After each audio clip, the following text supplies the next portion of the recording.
We're live here in Studio B at the Beach Street Yacht Club in San Francisco. Julia is here with me, a co-host, Julia Vadekint, Commodore of the Beach Street Yacht Club, member of St. Francis Yacht Club. I trust you're well, madame. I am, and welcoming spring. And welcoming spring, we've got James Pleasance standing by politely in London. We'll get to him in a minute, our esteemed guest today. I'm your host, Tom Eamon. Let's get right into today's show, the starting line. And it's a big show, Julie. It's a really big shoe. It is a really Ed big Sullivan shoe. used to say. Happy World Walk to Somewhere Day. We'll cover that here in a moment. An update on the 2028 Olympic sailing venue. Are they switching from Long Beach to San Pedro, or is that only a proposal? Fight on. Indeed. Corrector Kurtonic, I'm going to come clean about what we told you on Tuesday's show, our April Fool's show. And some of you were completely taken in on some of them, and most of you probably knew what were correct and which were Kurtonic. Happy anniversaries, the theme of today's show. Our feature, the 25th World Match Racing Tour, their anniversary, and the 60th Con Cup, and I think the 90th or 95th year of the Long Beach Yacht Club. Our guest, James Pleasance, standing by in London. We'll get to him, as I said, in a moment. Esteemed Executive Director of the World Match Racing Tour. We'll get to him for our main feature after we get through the Corrector Kurtonic. Coaching Corner. Yes, John Emmett really is and still is in Shanghai. Come with and hail our news briefs today from the Princesa Sofia in Mallorca. And some news about Michael Menager, the Sandringham Yacht Club, and the 2025 Governor's Cup down at Balboa Yacht Club is gearing up. Alistair Murray has sent us an AAAA with his own April Fool's Day follow-up about Planet Bin Chicken, Julia. Oh, I know. I was so pleased to learn about And that. we'll get to that in a sec. And then last leg, then inspiring Hansa and Paraworld's rap, not RAP, but a rap video from the Royal Prince Alfred Yacht Club. We now have their video following the successful conclusion of that fabulous event.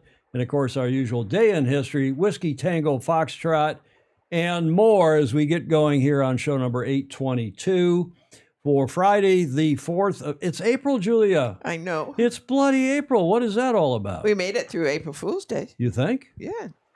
Well, that wasn't a big deal, was it? Speaking of April Fool's Day, before we get to that, just an update on the Long Beach situation with the Olympics. Is the fabulous Long Beach Olympic venue sailing away to San Pedro, as the Angelinos call it. I would call it San Pedro, but then the Angelinos say San Pedro, so maybe we better stick with San Pedro, Julia. And that was the question that was on the minds of a lot of you on Tuesday. We've been hearing rumors of that.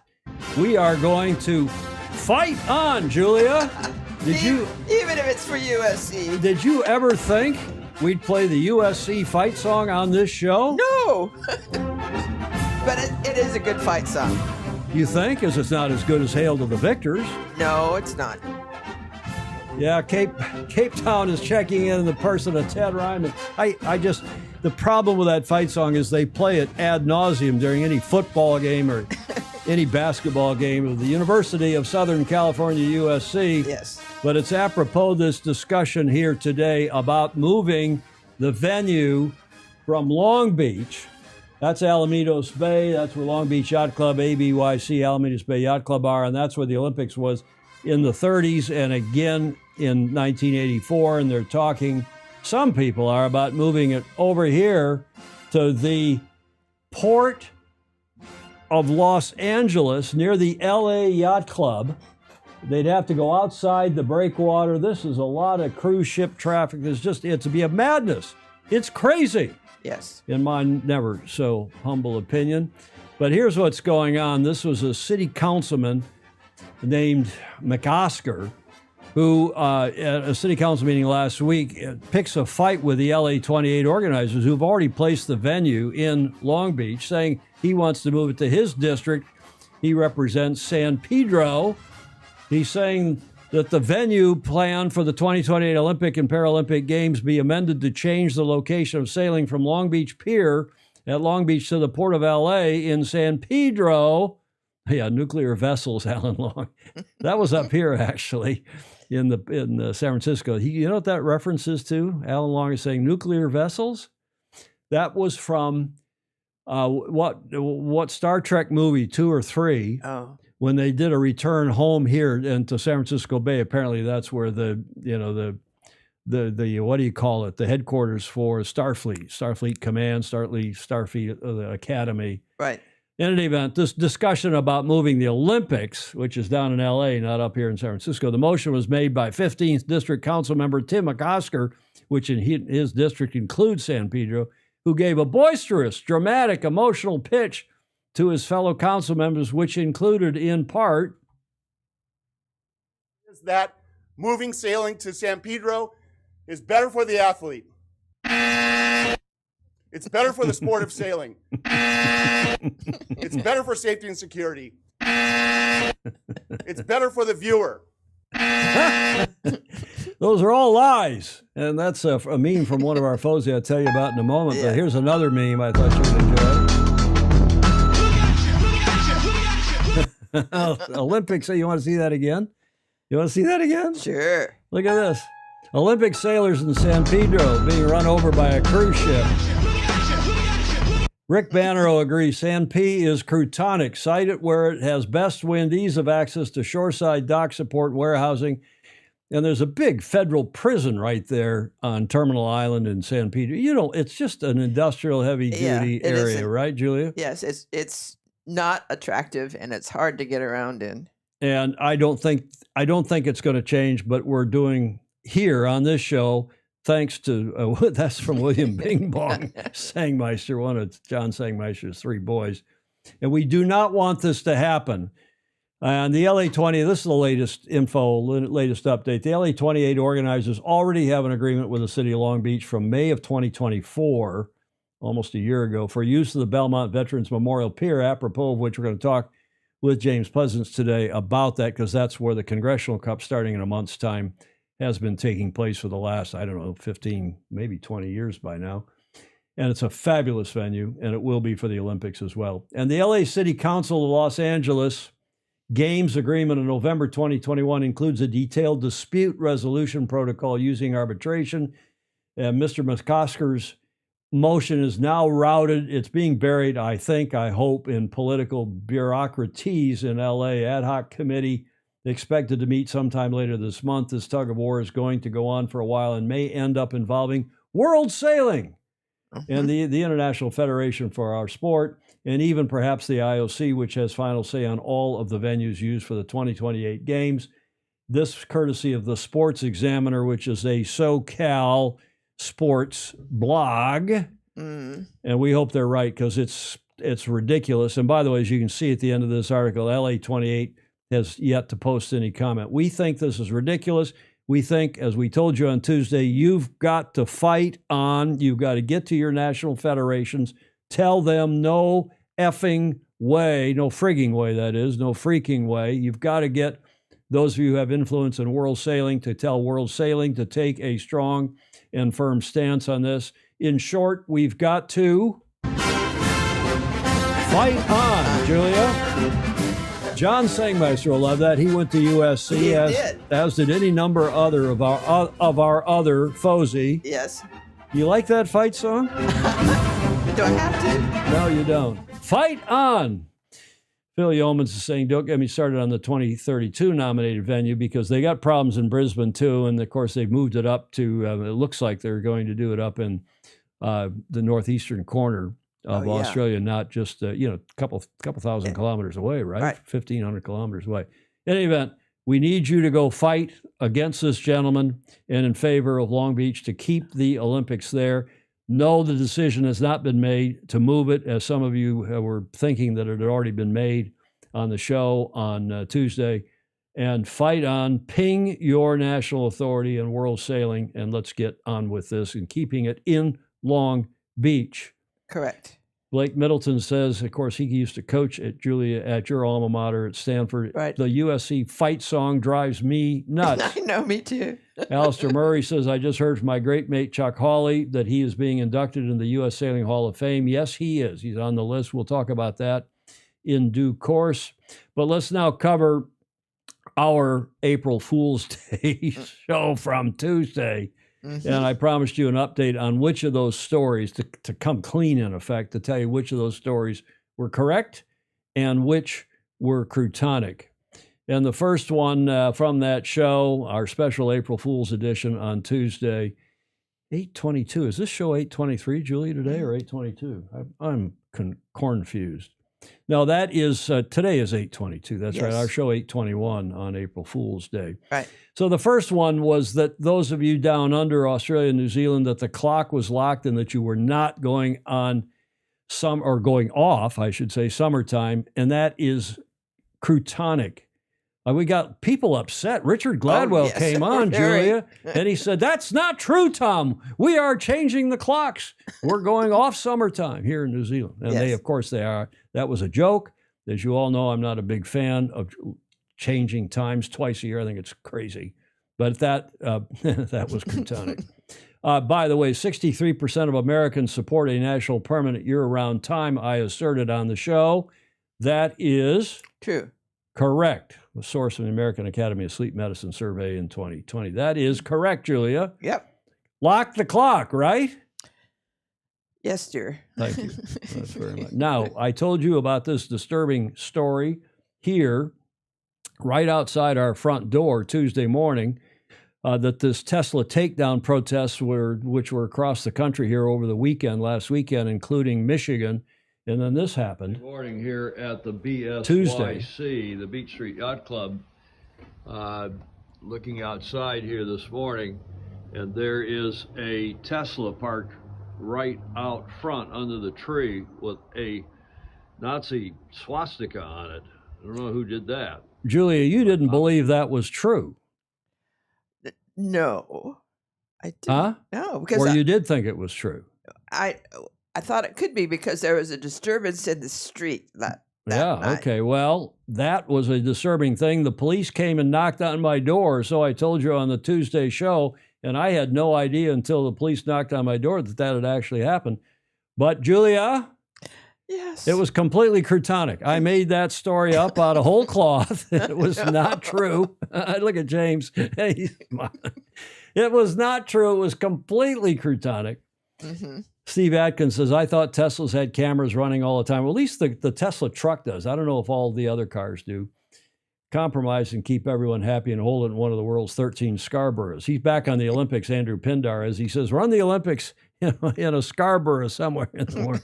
But on this story, that was croutonic. And Julia, you were completely taken in. I was. I also told you that I sit here in the morning in my bathrobe putting this show together, and the police came and knocked on the door. I got a lot of comments, feedback after that. That is correct. That's what I look like in the mornings here between 7 and when we go live. Well, I do go to hair and makeup before that. Yeah. So that one was correct. Now, this idea that we were celebrating St. Stupid Day here in San Francisco, a whimsical celebration held annually, that is correct. We do that here. Not that you had ever heard of it. I've never heard of it. Nor had I, but that is an annual celebration here on April Fool's Day. A lot of you were asking if this was really true, but I assure you it is, and that is the statement from ETNZ on, as you can see, on April Fool's Day, on April 1st, they announced that the Cup would not be in Auckland. I think a lot of people in New Zealand were hoping it was an April Fool's joke, but I can tell you it was correct. I mean, I don't believe it's correct in the right or wrong sense, but it was not. True. It is true. It is true. Correct in the true sense of how we use it. And moving on, this story, I cannot believe, Julia, anybody I thought that this was anything other than a joke, but I'm running this story, clicking through the slides, talking about Right. Donald Trump and Elon Musk going to be Right. the co-helms in the next America's Cup for the U.S. And people are in the chat are saying, no, Tom, look at the date. It's a joke. Come on, you guys. Anybody who thought there was a shred of truth to this about Trump proclaiming the next America's Cup would be held in Mar-a-Lago. Man, oh man, that was croutonic. Then there's this issue. I made the assertion that the Kingdom of Saudi Arabia not only is planning to host the event and that there's a deal about to be done. But I told you that they were probably going to support Great Britain, New Zealand, and Brazilian teams, and maybe more, maybe the Swiss. Excuse me. It causes me to choke up a little bit. That is correct. And I've continued to check my sources, and one hears there's an article coming out in the Wall Street Journal next week. If they can get to the bottom of it, the Wall Street Journal is investigating this, but it looks like the next event, in my opinion, one hears is going to go to the Kingdom of Saudi Arabia, not the Bay of Naples in Italy, not Athens. That is another stalking horse. That is another head fake like Auckland was and has been all along. You're still underestimating DJT, Tom, meaning Donald J. Trump. Mark Collins says, I doubt it. Not this time. That is where I believe the next cup is going to take place. We'll ask James what he thinks of that and if he thinks that's true. We also told you about Sir James Ratcliffe, and his car company, Ineos, having apparently a big problem and blaming it on tariffs. This is what happens when politicians sit on their hands, and he was arguing that the European Union, the EU, the EC should have gotten onto this and broken down the car tariff situation sooner, and that is correct. He was making that argument. Apparently, it's putting his Ineos Grenadier car company at serious risk, Julia, and he and his CEO.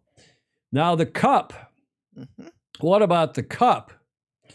Because we ran Magnus the Magnificent's, Magnus Wheatley's piece that he posted on April 1st that the America's Cup was going back to Gerrard of London, the Queen's Jewelers, or now the King's Jewelers, to be sent back for a significant update, including melting it down or putting some kind of something that would cause it to be allow it to be re-engraved. And a lot of you took that at face value, and a lot of you got very upset the idea that RNZ, Royal New Zealand Yacht Squadron, and Grant Dalton, whoever else, would even consider that. And immediately I saw that article, I pinged Magnus, and he was in the middle of COVID, but he wrote a brilliant article nonetheless. Yeah. And I said, Magnus, this is going, I said, bravo Zulu, congratulations. But a lot of people are going to get taken in by this. And a lot of people were taken in. I said, I'll run it on the show, and then I won't come clean until Friday. But a lot of people thought that was true. Bravo, Zulu Magnus. That was a terrific, albeit highly crude, in every sense of the word, piece. Yeah. Then we had John Emmett on the show, and John Tom, said, Julia, and all the Fozy. As you can probably guess, I'm in Shanghai. We've had a fantastic regatta, which is the Shanghai Sailing Open. They call it Shang Fan. And a lot of you didn't believe he was in Shanghai, the way this guy gets around the planet. But yes, indeed, he is there. He was there. And he is there. And he still is there, exactly. No, Ted Ryman, the spaghetti tree was not true. I didn't even write that. But that's John in Shanghai, and he's still there. It is correct, and we'll tell you some more about that. Then we ran this piece about the P-foil that was going to be used in Portsmouth this summer when the Sail GP Grand Prix, Sail GP gets to England, and it will be, in fact, in Portsmouth, but that story was entirely and completely croutonic, and a lot of you, I think, at first believed that.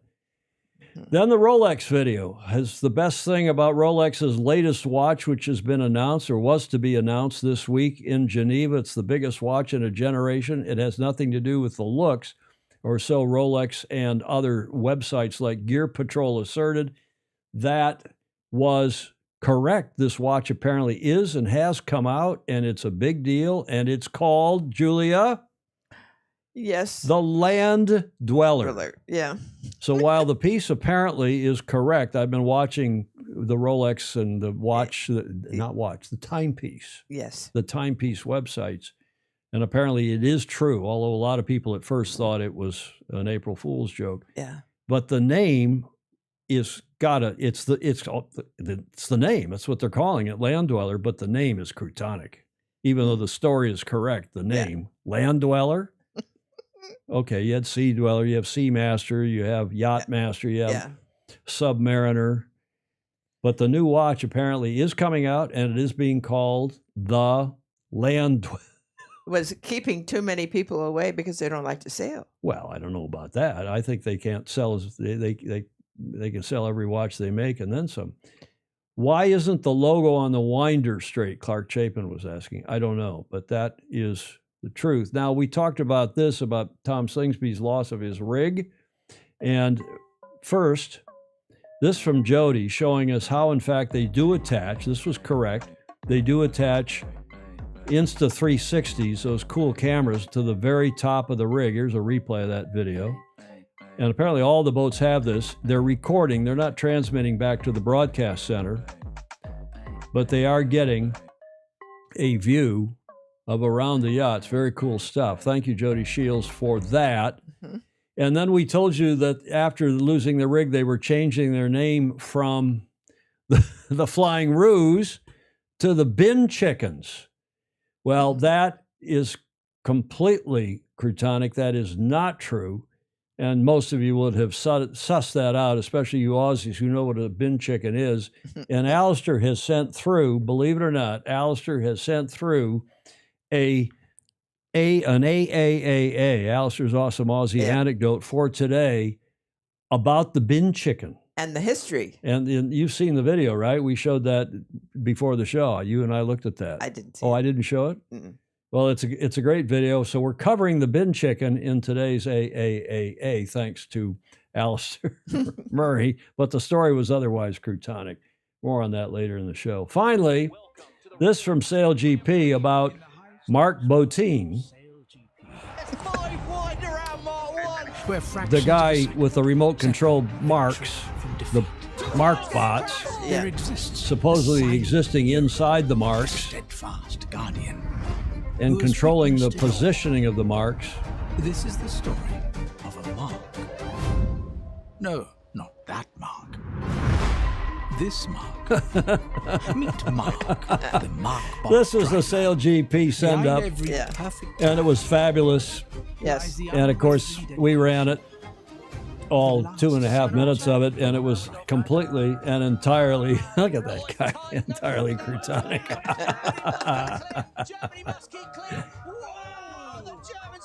Okay.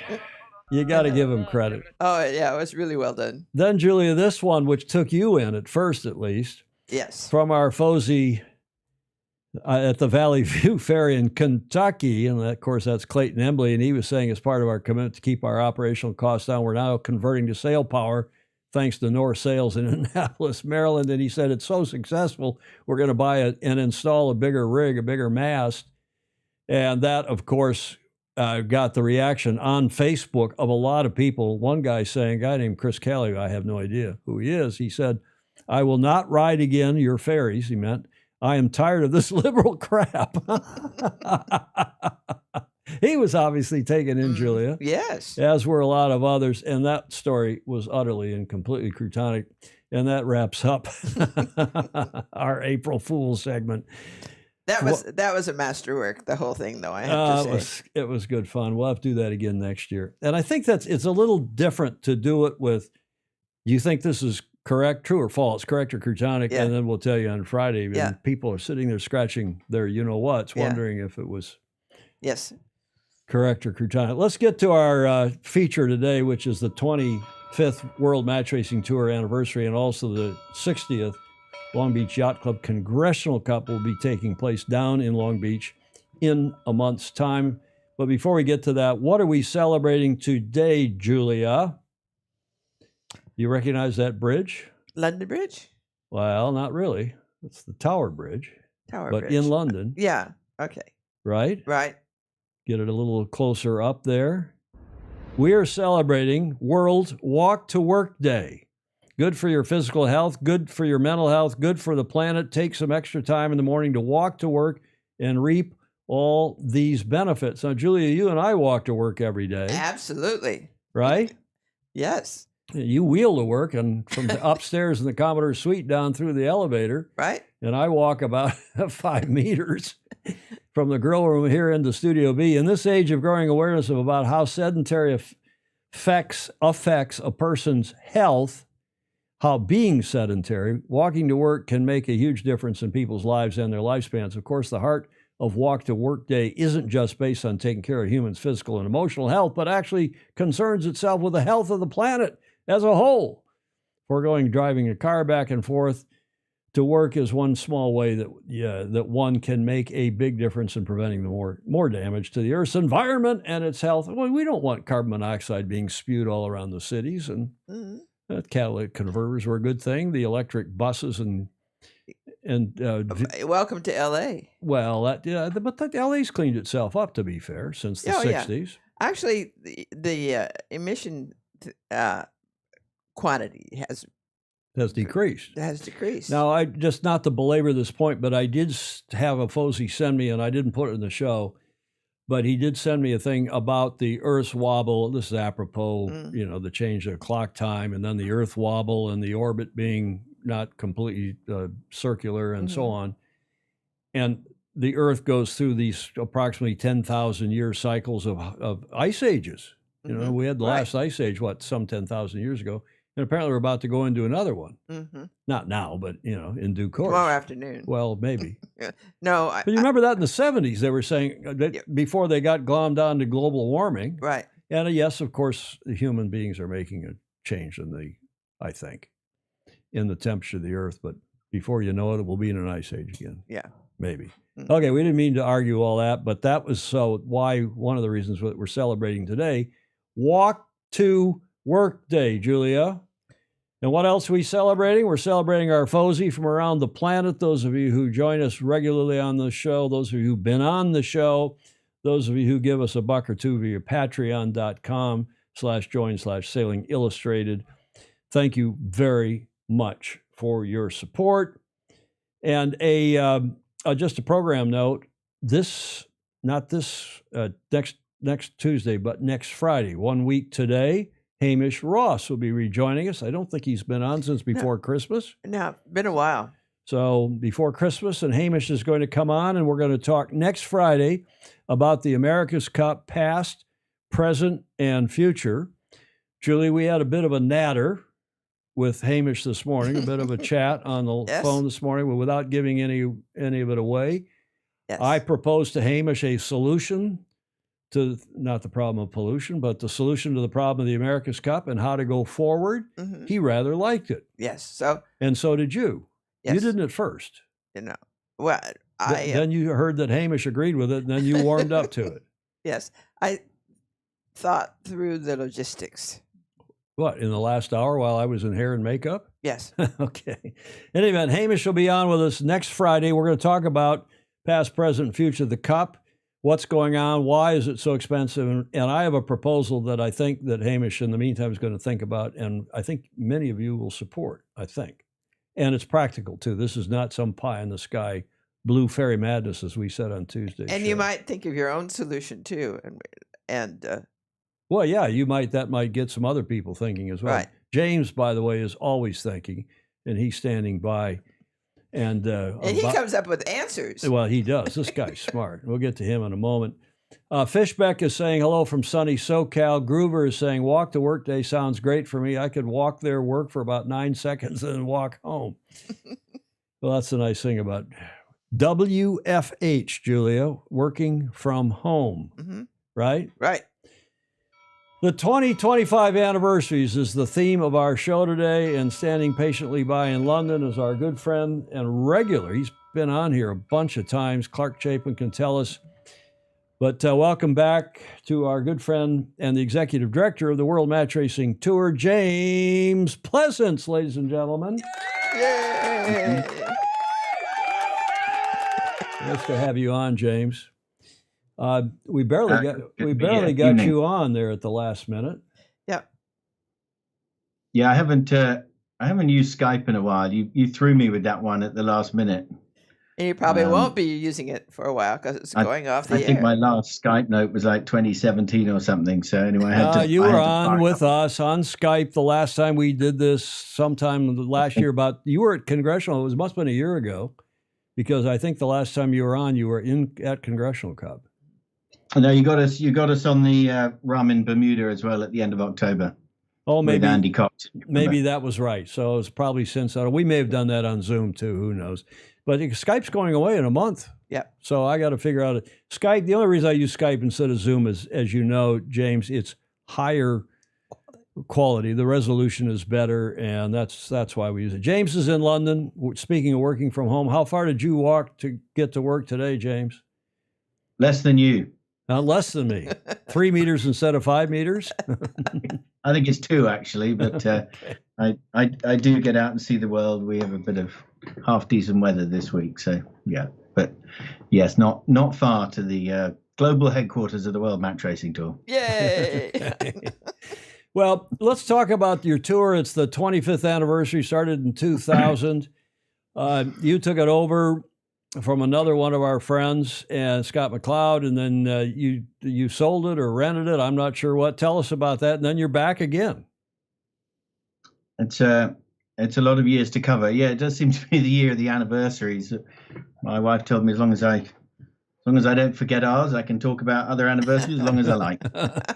So yeah, it's our 25th anniversary of the tour, which those watching may or may not know started as the Swedish Match Tour, actually the Swedish Match Grand Prix Sailing Tour, before we shortened it to the Swedish Match Tour, and it was started in 2000. But the tour, a match racing tour series was actually started, long before that in the, we're going back to the 80s. I think it was late 80s.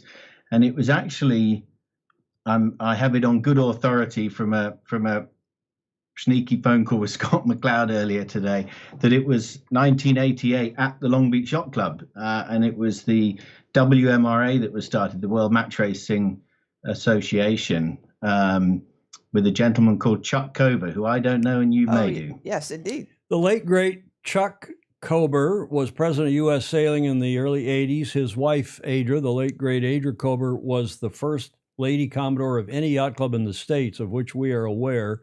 She was also, and that was because she was smart and competent, not because she was a lady. She also, James, Adra Kober, was the first, she was not the first, but she was the protocol director for the 84 Olympics in Long Beach. And so she was dealing with the kings and the queens and the potentates and the princes. And Chuck, both were just wonderful people. You may have met them at some point in the past. And so this was before I was involved in the late 80s, and it was the first 4 events with the Royal Bermuda Yacht Club, Royal New Zealand Yacht Squadron, the Royal Perth, and Royal Lymington. There were 4 events. And then without going sort of blow by blow every year, it went on to IMG Sports Marketing Company having an involvement. They brought Mazda, the auto company, on board as a sponsor. In the early 90s, Scott was involved with bringing Omega watches on board, and that was the start really of the rankings that are now you see as the World Sailing Match Race Rankings, but they're actually started by a group of sailors, and I'm sure Scott or others might correct me in the comments. And it became the Omega Grand Prix of Match Racing series and the rankings, and that was kind of early 90s. And then there was the Brute series with the Brute Fabergé egg. I don't know if anyone remembers that, and that was kind of 96, 97, where Fabergé came on board as a sponsor and created the Brute series, where they gave there was a cash prize money and this Fabergé egg to anyone that could win 3 of the events, which Russell Coutts then went and did in 1997, bagged himself a check for $30,000 and a Fabergé egg, which to this day, I think we don't know where the egg is. So, we've laughed about it over the years. So if Russell happens to be watching, we'd love to know where the egg is. Well, we'll get to him. Keep going. Carry on, please. Yeah, so Brute was in for around 2 years, and we'll start posting some of the old video footage. We've posted some on the tour Facebook and YouTube pages, some classic footage, including Jesper Bank snapping a mast and winning a race with his mast down in Bermuda in 90s, which was fun. And then so the Brute series lasted 2 years, and then in around 1999, in Marstrand, Magnus Holmberg, Swedish skipper, former skipper of Victory Challenge in the 2007 America's Cup, and Scott, and the Royal Gothenburg Yacht Club came together, and that sort of started to form the beginnings of the Swedish Match Grand Prix Sailing Tour. Swedish Match, the Stockholm-based tobacco company, was a sponsor of the Swedish Match Cup event in Marstrand, which had become an iconic match racing event as it was. And they wanted to look at a more global reach with their brand, and that started the Swedish Match Grand Prix Sailing Tour in 2000. The first event, which was in Auckland, and the first year's tour was won by Bertrand Passet, French America's Cup skipper. There you go. Indeed. Just about. Now tell us about your 2025 season. Can we skip ahead to 2025? So the 25 season, if you put that up on, so 25 years on. So we're now, we've got, 14, 15 events this year, of which the championship events, the ones highlighted in yellow, we've actually had one already, which was the Macau Match Cup. That was a brand new event this year in January, which was a great success. And then we run to the Congressional Cup, the 60th anniversary of the Long Beach Yacht Club Congressional Cup, as it's called. And then you'll see the other events that fit in. And we then run to what is now called Match Cup Sweden in Marstrand in end of June, in its same week, the first week in July, into Bermuda again end of October. I'm just jumping with the championship events, and the Bermuda event will also join, as will the Sweden event, also jointly have the women's tour running this year. And then the final in Shenzhen, currently in December, but we're just trying to lock in the final dates because they have the China National Games happening in December, so it's pretty busy that time of year. So stand by on a date for that. So James, of these events, there are, I don't know how many this year total, counting all, not just the World Championship events, 15? Something like that, yeah. And there's lots of racing in countries all across the planet. And then how do these 1, 2, 3, 4, 5, 6, I guess it is, get selected as the so-called World Championship? So the events in yellow, the championship events, are generally grade 1 events, and they have prize monies. They provide housing and all sorts of things for the teams, and prize monies usually of $75,000 or more, and so we promoted them as World Championship level events. The final in China with its prize pool of $200,000, and then the other events are a group of grade 2 events, mainly grade 2 events that still give points to the annual tour leaderboard, but slightly less points than the championship events. How are they selected? Well, we try and select them on dates. We try and avoid date clashes, not just with the tour, but with other events as well. And the likes of Sail GP and others, it's a much busier calendar these days as it was certainly 25 years ago. So geographically and date wise, and we try and put the calendar together that way. Cool stuff. Okay, just go ahead. You're gonna no, that's what it. And then I don't think you got the map up, but running parallel with that, we have the women's tour, which you'll recall we started in 2022 and will be over your way at the end of May for the return of the Casavella Cup at the St. Francis Yacht Club. Casavella, yeah, right here. Named because the winning team of that event wins a week in the Casavella itself, which is an eco lodge in Mexico, very kindly sponsored by one of the organizers of the event. Bruce Stone, right? That's right. All good. Yeah.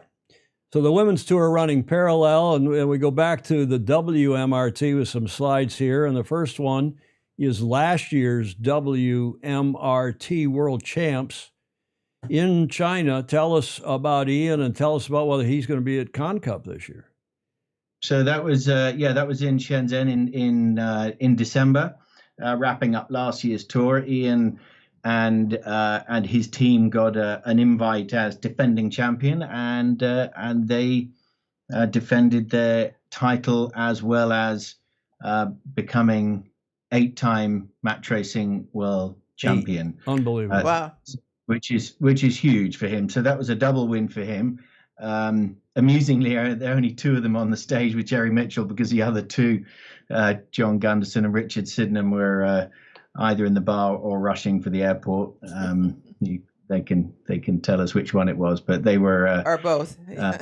I think they crossed the line. We're buoy with the ball. What happened in the final? But there was a protest and there was a bit of a delay, and John Gunderson had a flight, and we knew he was going to be pushing it. And he said, "Look, I'm not getting off this boat. I can't leave now. We're about to win this, and we can't. Ian's he's got his 8-time world title here, so I've got to stay on the boat." And he then comes over to me and goes, "Will you call my wife and tell her to rebook the plane?" And there was all sorts of logistical things going on as they're trying to win this race. Anyway, they cross the finishing line. We get the photograph. He's on a rib. He's 30 knots to shore. He was in the airport within an hour. Oh, gosh.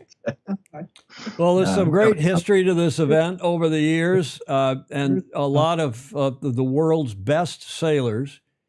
The magnificent Magnus Wheatley covered it a few days ago, and we'll get to that. But Ben Ainsley is among the very fine sailors.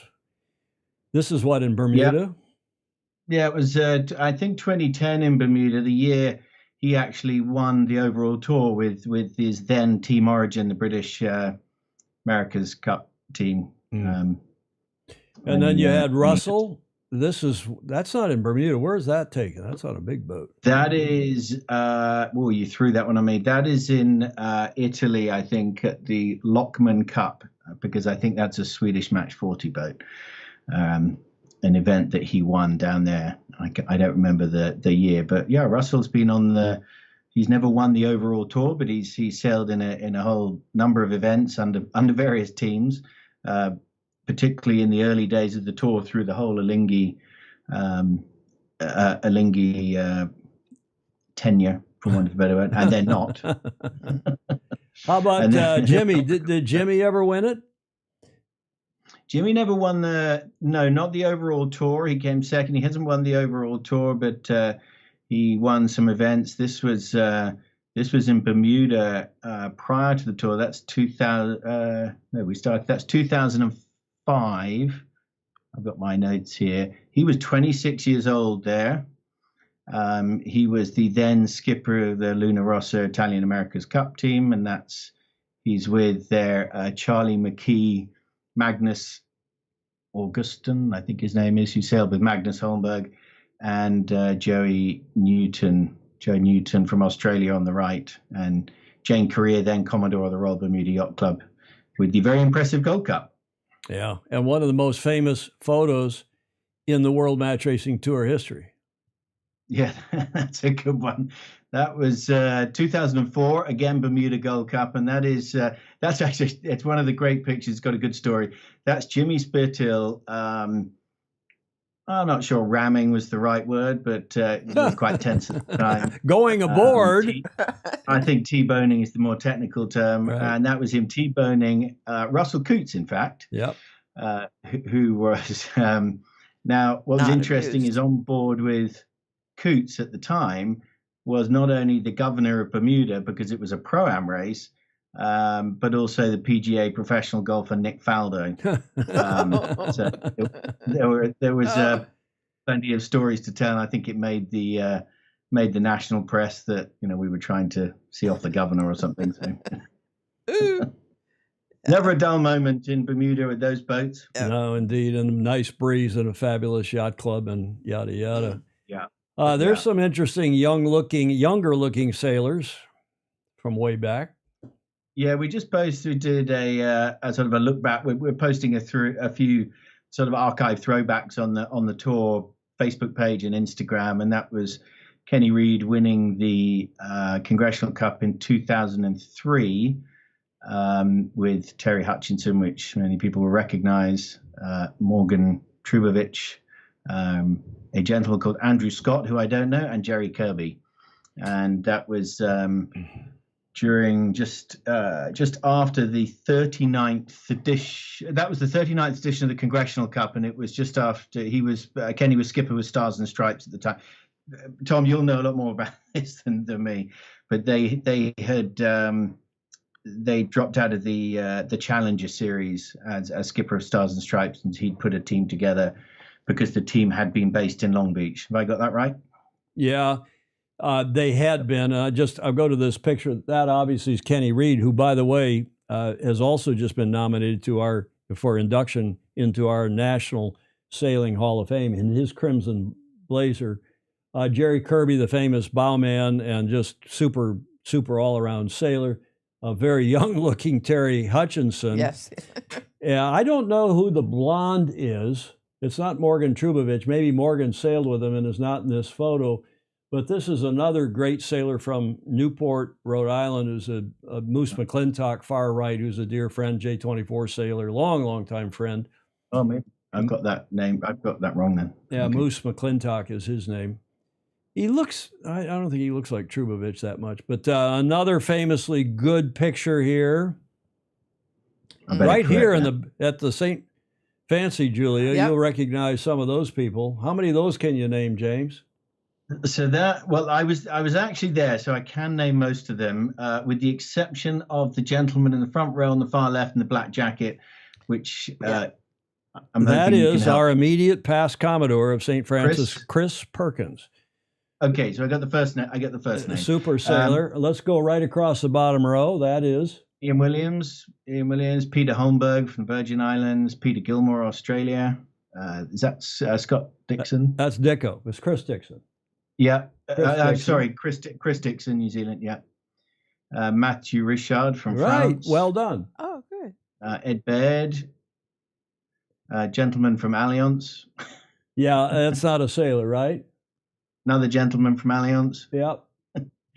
Ben Ainsley, Paolo Chan from Italy. Paolo He Chan, was, yep. Great skipper sailor. of Team Socialoza, and Jesper Bank from Jesper Denmark. Bonk and Cameron Dunn. Cam Dunn. Well done. Well done.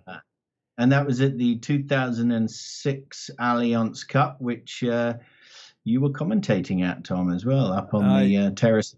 My memory doesn't go back that far, but yes, I think I was one of the commentators and maybe emceed the press conference and the We prize have all the giving. photographs and videos and everything, so you can run, but you can't. Did this gentleman sail in that same event? He did. He skippered. He is their skipper. He had Gavin Brady calling tactics for him. I forget exactly where he finished, and if Scott's listening, he can throw it in the comment. But he very kindly helped sponsor the event, and he was funding this. You may know it, this like acrobatic plane, this biplane. The Oracle biplane, yeah, that's been in the. You remember that? Did a flyby at the club. That was fun. And there was a fireworks show too. Oh, is that the time? Well, it was one of the times that Larry put on. Yeah. And he actually came to I was astonished. He actually came to the prize giving, sat on the stage for the final press conference. And Scott McLeod is in the comments saying he wasn't last with a smile. I don't remember how he finished either, but he was there. And I think he had a great time. He did. You know. And that may have been one of the reasons he ultimately got into the cup and into match racing in a big way, bigger way. There you go. We'll take it. It started there. We'll take it. Yes. How about this one? Catamarans. People don't realize that you've had a number of events in cats in the World Match Racing Tour. Yeah, so that was 2016. So the tour changed hands at the end of 2015, and that was 2016 when with Swedish Håkan Svensson, who had sold his company Berg Propulsion, which had previously sponsored Kenny Reed in the Volvo Ocean Race, and he had bought the design rights to the M32 carbon fiber multi-hull and put the multi-hulls into the tour, and that was Phil Robertson winning the first $1 million prize check at the tour final in 2016 in Marstrand. The first $1 million prize check in the sport. In the sport, yeah. I think at the time, not just the tour, but in the sport. I think you're right. Yeah, we've been talking about it, and I think Håkan and a group of us have been saying, how do we really make a statement with this, with the these cool new boats. It was all a bit different, and we were starting, the industry was moving into multi-hulls, and someone came up with the idea, I don't know who it was, and said, well, why don't we just give $1 million to the winner, and that'll get us the headlines, and we announced it the next morning in a press conference. So Bing. I go back to this picture. This is one of the best pictures of, other than what Coots and Spithill perhaps not being in there, they were sailing, but in the lower left corner next to Chris Perkins, kind of huddling in the back, you can't really see maybe the Pindar logo behind the wheel. On his hat as well. You barely see it, but that's, of course, Ian Williams. And Ian, that I'm seeing in the comments in the chat from Andrew Pindar, that was the first event that he sponsored Ian in. Mm-hmm.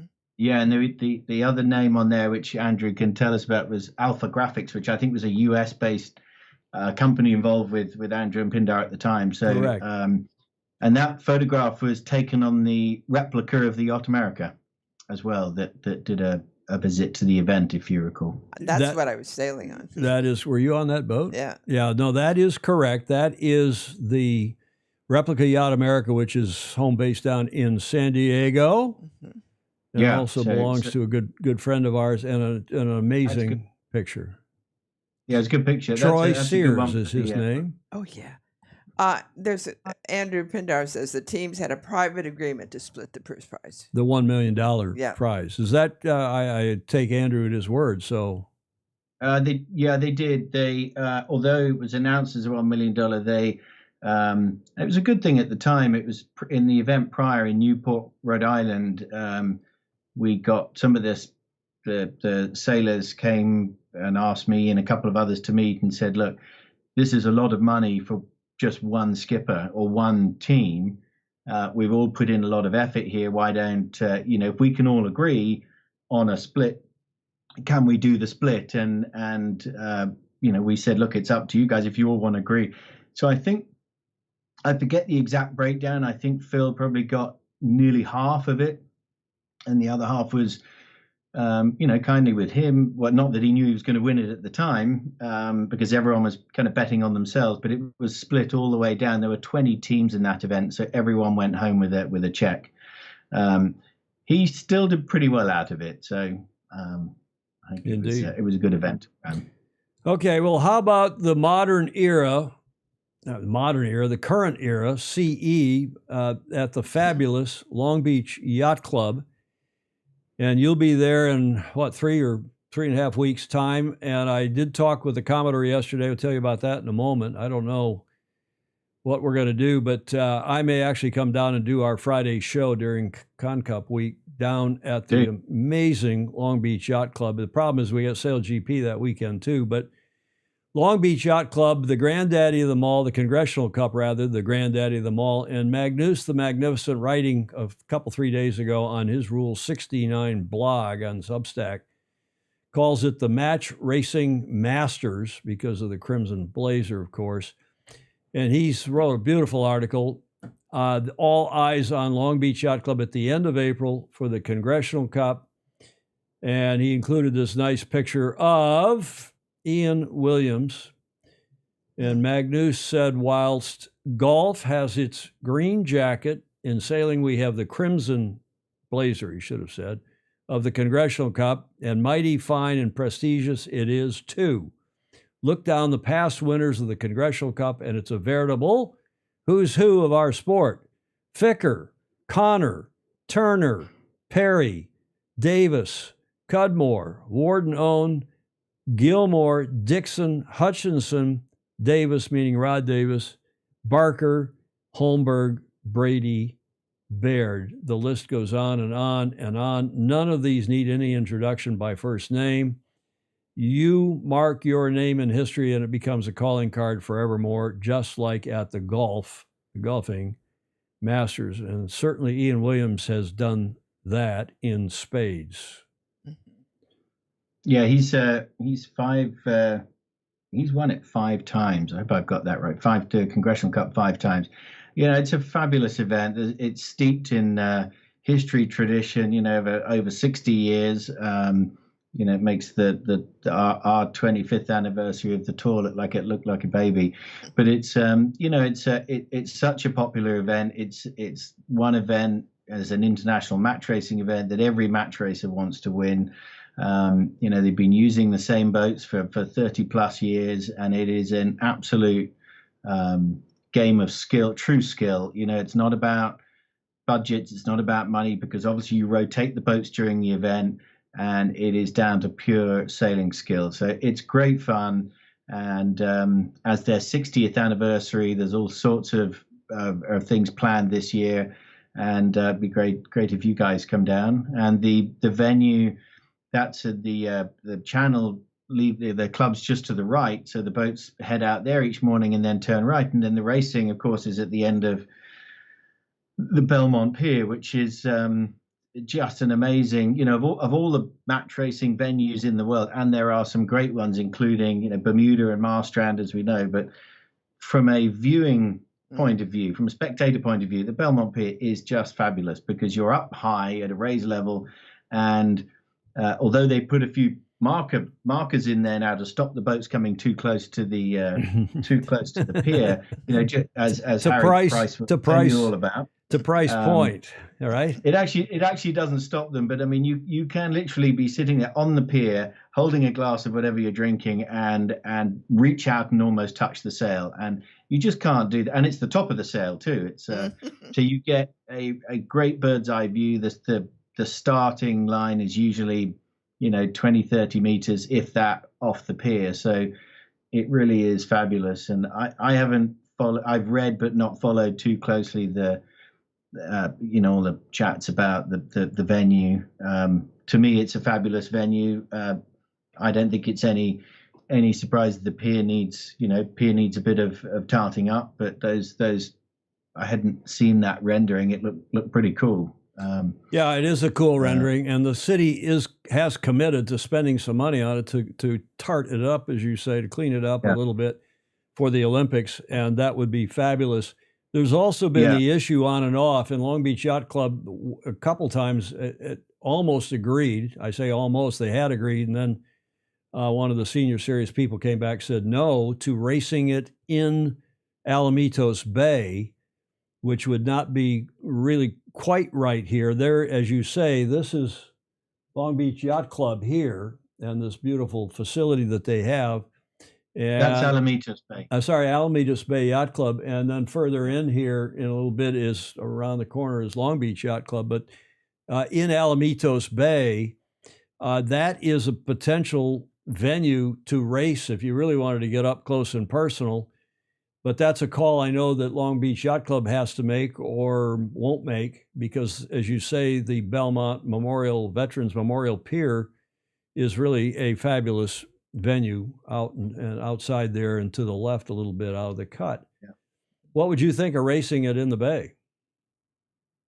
Well, I know we've joked and talked seriously about it. I know John Sangmeister is very keen on. You're talking about right inside there where the boats were. Yeah, that's where he would like to do it, right inside.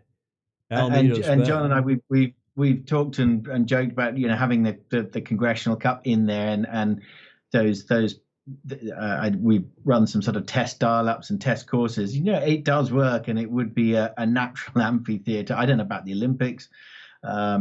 It would certainly be fun, but it hasn't happened yet. I mean, the pier does a pretty good job, particularly when you've got 10 boats out there.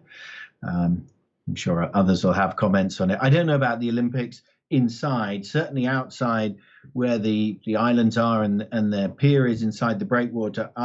When I first heard the Olympics was going there, I said, this is fantastic. This is going to be ideal.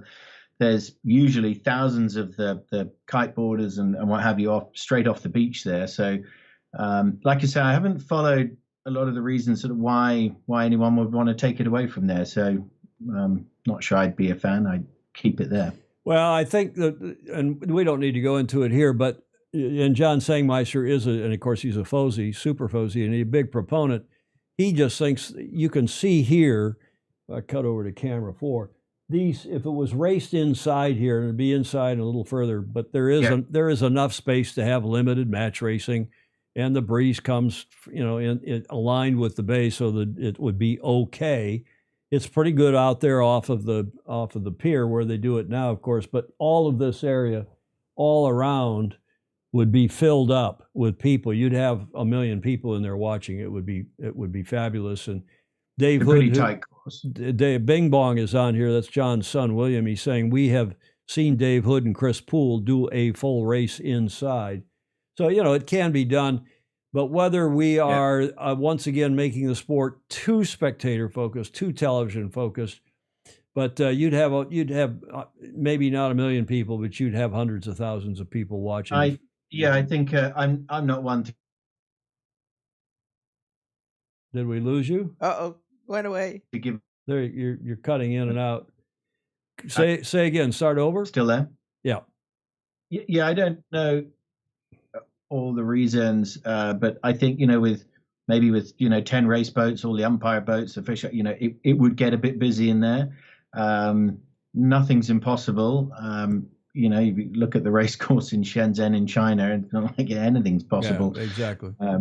So I'm always open-minded. Look, it's about trying to provide good conditions for the teams, because primarily that's why they're there. But at the same time, there is this spectator appeal, and we have to lean towards that as well. But, okay, well, that's a discussion for another time, and a discussion with the Commodore and her board. That is Lisa Meyer, who is the third female Commodore, and that's with you a few years ago when she was fleet captain, I believe. She's a terrific lady, high energy, thoughtful, enthusiastic, and one of the best Commodores I think that club has had in a long time. Chuck Kober, you mentioned at the top of the segment, was a Commodore way back when. And by the way, he was an architect that designed Alamitos Bay Yacht Club, the club in the background there. I didn't know that. Lisa is fabulous, isn't she? She is fabulous. She's an absolute tour de force, no pun intended. And that was in 22. And you'll see I'm wearing the Long Beach Yacht Club badge on my blazer. They very kindly made me an honorary member of the club, which I'm very proud to be, and if I still am.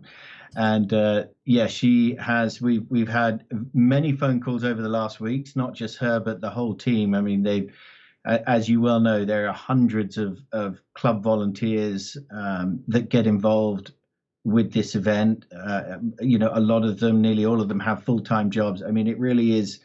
It is an absolute case study in how to bring a club together and put on an event like this. And I think this year will be special, because Lisa is there as Commodore, and there's Steve Meyer as the event chair, but also it's the 60th anniversary. So they've got some fun stuff. We're going to do some fun stuff.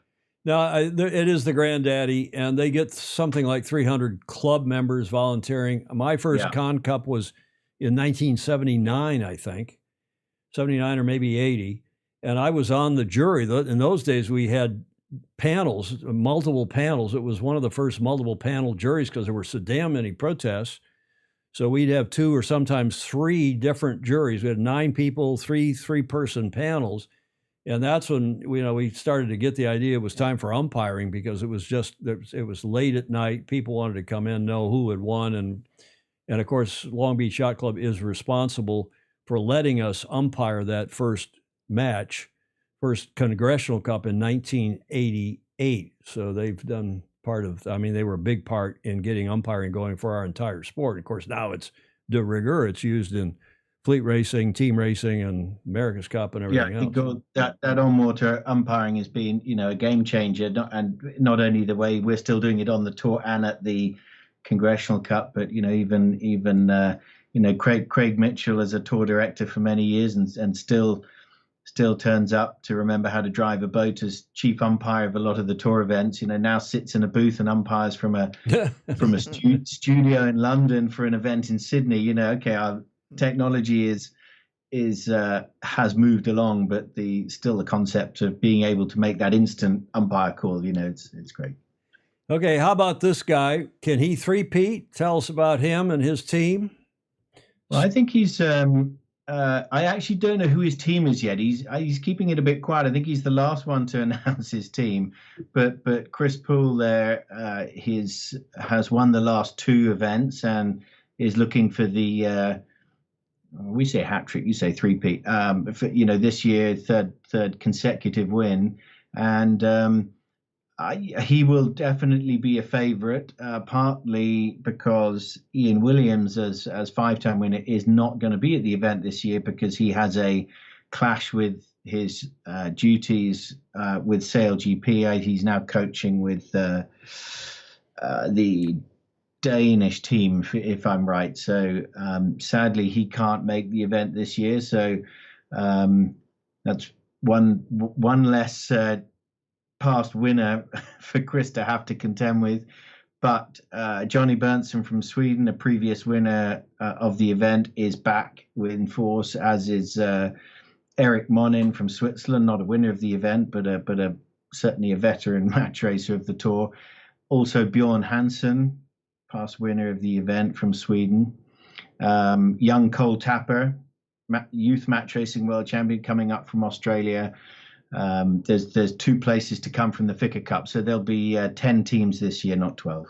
Yeah, and the Ficker Cup is it's a qualifying regatta, last-minute qualifying regatta just the week before, and named after the late great Bill Ficker, the winner of the 1970 America's Cup in Intrepid, and whose daughter Dion and her husband Peter McDonald, living in Newport Beach, are super fozy, great friends and good. And Bill was, by the way, in those days on the jury. Bill was on the jury. He used to take an afternoon nap, and then we'd come in and hear protests all night. It was out because we'd all got on this big gin palace, and we had fabulous Danish pastries and great service. And those were the days judging was really, it was okay. And Bill Ficker was among the many luminaries who were on that jury.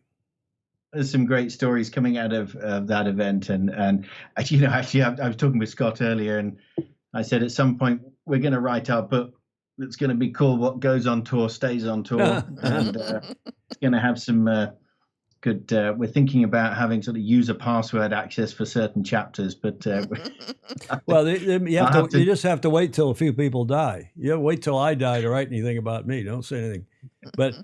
That's like my America's Cup book. I keep telling Julia, a few more people have to die before I write it.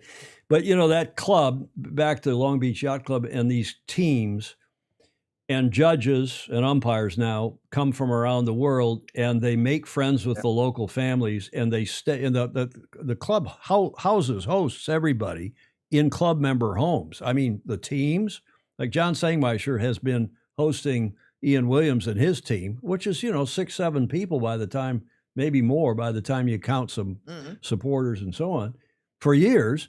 In fact, John tells us he's won it six times or 7 times. I think he said in the chat. Did you see that, Julia? How many times Ian Williams has won this thing? But he's won it 6 times, John Sangmeister's saying in the chat.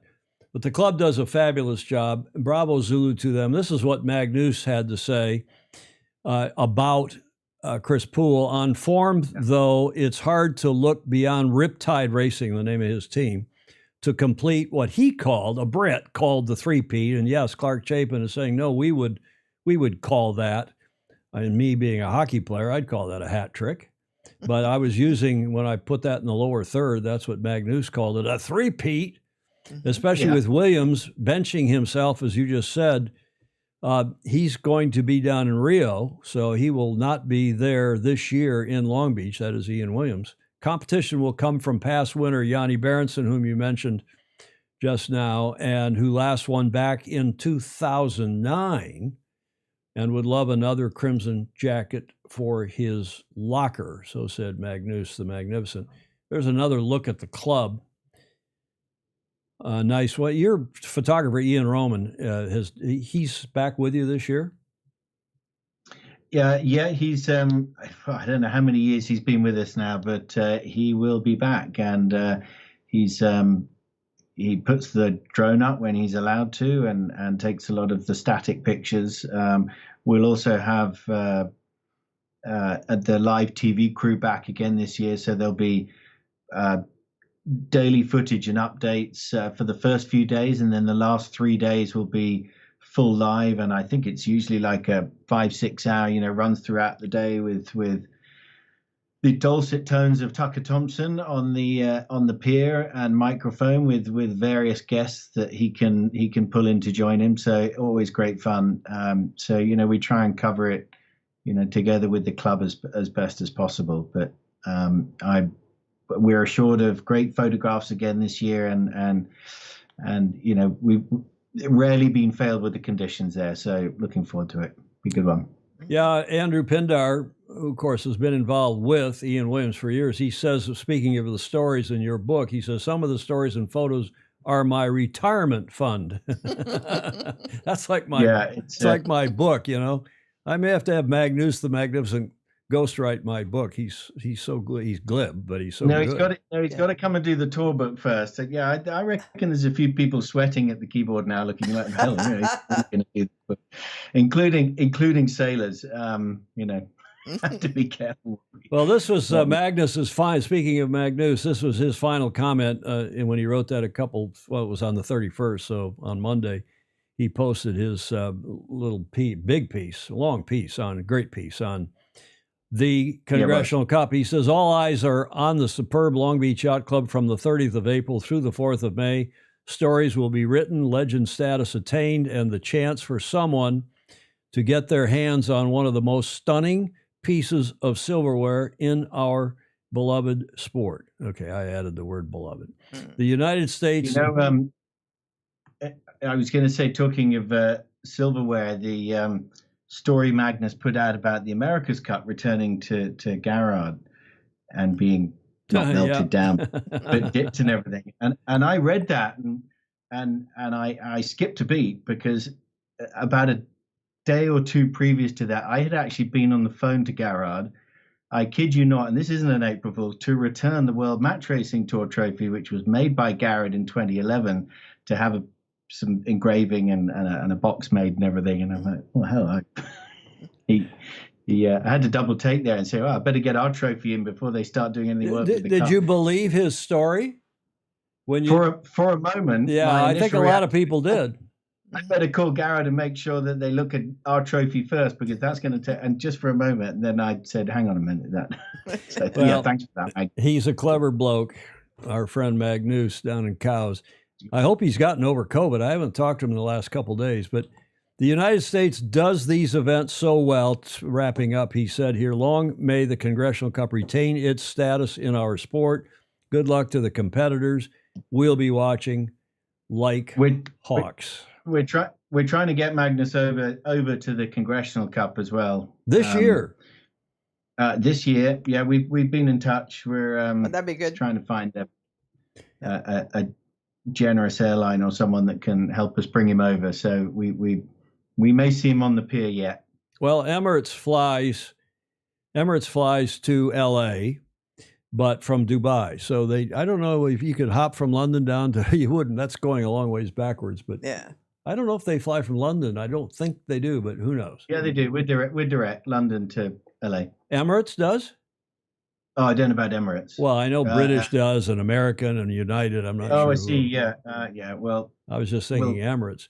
But there was one more comment here I want to get to, because after Magnus posted this on his Substack blog, Bill Canfield, the more famous father of Taylor and past president of the Virgin Islands Sailing Association, said one has to visit Long Beach Yacht Club during the Con Cup to understand why it has been around for 60 years, but also how the club pulls out 300 volunteers each year. They strive for perfection and always achieve it. This is a fantastic event with wonderful traditions. That from Bill Canfield, another Fozy, longtime Fozy, one of the original Fozies. He's been watching this show since almost day one, a good friend, and of course, Taylor's father. Well, this is your 9th appearance, sir, on the show. And I had no idea. That's what Clark Chapin, who is, among other things, our statistician, has texted us, has actually put it in the chat. We're delighted to have you on. Final thoughts, sir? Well, I'll be in your hood in a month's time, if all goes to plan. Just make sure I don't hire a Tesla from the airport, but yeah, we'll be over for the women's event. So look forward to catching up with you. But no, we've got a busy year ahead. It's exciting, and it's great that we've already started with a new event in Macau. We've got a couple of other new event discussions underway, but they take a little time to to put in place. But hopefully some announcements coming soon. The women's tour's going strength to strength, and so yeah, busy year. James, thank you very much, and I hope to see you down there one way or another, packing the studio up and going down and doing the show on Friday after doing our regular Tuesday show. When I talked to Lisa, I said, Lisa, should we do this? If we come down, would it be better on Tuesday or Friday? And she says, no, come down Friday, the day before it does wrap up on Saturday, right? Not Sunday. Saturday and then big party Saturday night. Is that right? No, Sunday. It is Sunday. Okay, well, regardless, that's also the Sail GP Rio weekend. But maybe we'll see what we can do. And thanks again for coming. We really appreciate having you on again. Always great. Pleasure. Yeah. Thanks for sharing a bit of the history, and I'll let you know when the book's ready. I get to proofread. Yeah, Julia's good at proofreading, so. And she adds little saucy comments too. Yeah. She'll add little things in the margin that, you ought to add this. It's going to be epic. But Magnus has got the shelves for his book at the moment, so we don't want to get in the way. But and who's going to match him with his verbs? Exactly. Yeah, we're going to have to just rely on sheer stories and photographs that no one wants to be reminded of. Okay, from London, the executive director of the World Match Racing Tour, James Pleasance. Thank you, sir. Thank you very much for joining us. Take care. Thanks all. See you soon. See you. Ciao. Julia, it's always a pleasure, isn't it? It is. Always. I don't know. We were struggling to get him connected via Skype, and he hasn't used Skype in a long time. Skype's going away in a month, and I guess we can use Zoom. I use Zoom all the time, but technically, although not today because we had to do some last-minute machinations to get him on live. Yeah. So great to have him on, though. He's just, always. We got so many. Go ahead. I was just thinking how much he's done since I first met him. Indeed. I mean, and he was on at the time, and with all these grand plans, and and we didn't quite believe too that he would pull it off. Yeah. And Scott McLeod before him. I mean, Scotty did a great job as well. He really put the thing together in the early days. Yeah. Yeah. And we were hoping that he would, and he did. Well, and he has. So Bravo Zulu. Ted Ryman says, James is always a great guest, always informative and interesting. And yes, he is. And if you think we rehearsed that segment for hours no, we didn't. He didn't even know which slides I was using or in which order. I mean, the guy's an encyclopedia as well. Oh, yes. I'm really impressed with his knowledge of the team and all that. Let's get to another great Brit, and that is John Emmett, who's our regular coaching corner with John Emmett. And he is, again, live from Shanghai, live to tape. Hi, Tom, Julia, and all the FOSI. So first things first, 1st of April, I wasn't joking, I am here in Shanghai. And for people who've been watching the John Emmett's Coaching Corner for a few years, you have noticed I've been here around this time of year. A lot because obviously this is Lily's home, it's my second home, and to a certain extent the weather is better in the winter here than it is in the UK. Hello for the Shanghai Cup, Shanghai Open I think it's called now, Shan Fantastic. It was pretty unlucky that we probably had 10 degrees when we were doing the racing, and it's now probably around 25, but if it wasn't for the weather we would really have nothing to talk about. But I think it's really interesting to see people's comments about how much Shanghai or things in general in China have improved and changed. And sailing as a sport, we absolutely need a roadmap. We can't complain we're not happy with how things are. We need to have a clear vision just like putting in the directions into Google Maps or whatever, we need to have a clear vision of where we're trying to get to and what we want our sport to look like in the future. Now, I was racing at Dishau Lake, which was, I said, absolutely amazing experience. And when I first went there over a decade ago, there wasn't a single high building there. Now you only have to look around and there's so many tall buildings in China. It makes a huge difference. Every time I go, there's more huge buildings as the rate of construction just gets higher and higher. And sailing as a sport, we need to grow. We don't want to be, if you like, in a recession and going backwards. We want to be doing our absolute best to get bigger and better. And sometimes the most important things are the things you don't notice. So probably what I've noticed the most now in China is actually how quiet everything has gone. Now, one of my jobs as a coach is looking at fitness and nutrition, and by fitness I mean physical and mental, but one of my pet hates has always been smoking. I must admit, I do enjoy a pint of beer, or more than one or two, but I really hate smoking. To me it seems nonsensical to be putting anything other than clean, fresh air into your lungs, especially having grown up in the farm and the countryside. And again, my second home, or perhaps now my first home, is now by the sea, again with that beautiful clean air. And the thing I notice now in China, although the roads are probably no less busy, they are much quieter. And the reason for that is the electric vehicles. And that has made a huge difference to the air quality, because we're not breathing in the petrol and diesel fumes, which were absolutely everywhere with the busy roads around the city centres, because it's all electric and there isn't that emission. And sailing is definitely a green sport. And one of the things I was going to talk about, and maybe I'll talk about in a bit more depth in due course, I was very sad last year that I lost Weirwood Sailing Club. I was meant to be doing a talk about 50 years of the club that actually introduced me to sailing and is part of the reason I am where I am now. And this year it's very sad. It looks like Portland, which is where the Weymouth and Portland National Sailing Academy is based, is probably going to get an incinerator. And the only good thing I can think about that is you'll be able to see the smoke and see what the next wind shift is. Everything else is just very sad, and you know, you're going to have this plastic waste burn. I remember during the pandemic, the situation was we had a lot of big cruise ships in Weymouth Bay, and as you walk off Weymouth Beach, you can almost taste that sort of heavy oil fumes in the air. So I'm really sad. It looks like Portland may well get an incinerator.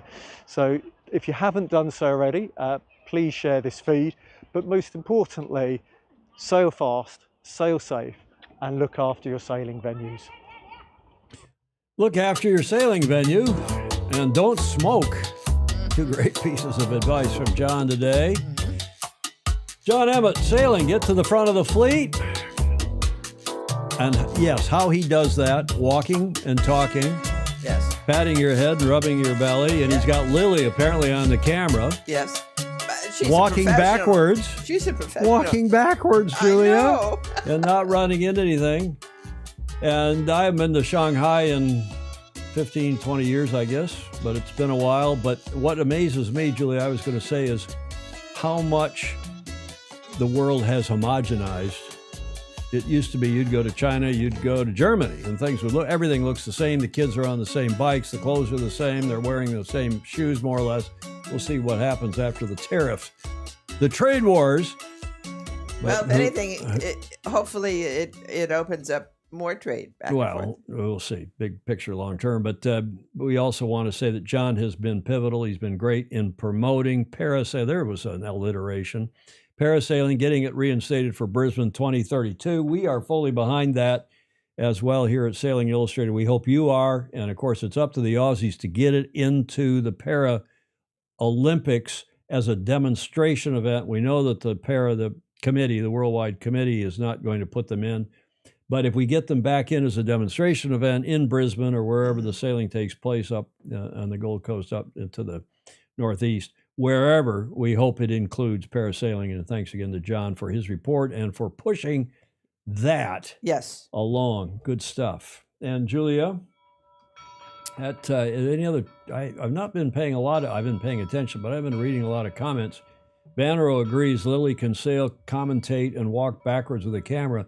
Clark Chapin said he didn't see any passersby on Tuesday. Well, I will tell you, Clark, of course, I see the tape more than once. I see his video when he sends it in. I do a quick scrabble through it and maybe watch it more intensively once or twice. But he did during that tape in Shanghai, which is how I knew he was really there, because I wasn't sure at first if he was there or someplace else. But there was a gentleman that went by on a bike with something in the back, and there was all Chinese writing, all Mandarin all over it. I don't know if it was Mandarin, but presumably it was. It was in Shanghai. It could have been Shanghaiese. Who knows? So yeah, that tipped us off. Tariffs will never generate more trade. Clark Chapin said, "Uh-oh, he's getting political in the chat." Uh-oh. Clark, I didn't think you wanted politics on Sailing Illustrated. No, we want to see what people think, and it all The problem is politics affects our sport, so we have to deal with it to some degree, like the climate issues, like these things. We have to deal with it. Mm. China has so changed since I was last there, Alan Long said. Yeah.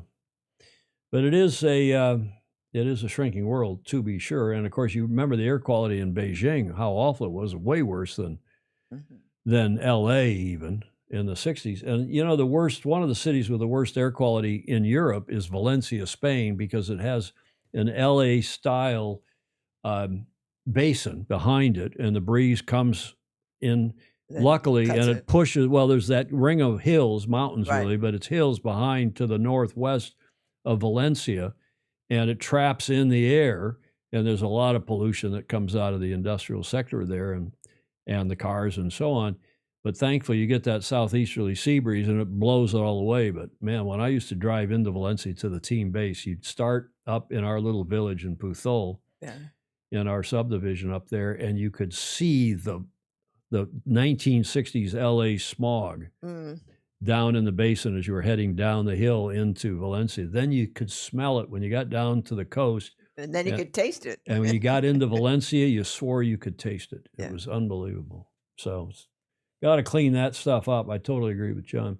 Not many countries showed up for the Para Worlds. That's not true, Bill. There were like 17 countries represented there.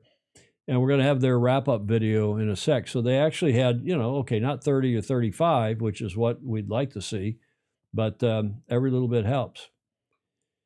Hamish, when you're on the show next Friday, let's add that to your list. What will tariffs do to the sport, the cost of sailing? Because certainly one of the biggest, if not the biggest problems we have in our beloved sport is the cost. Mm-hmm.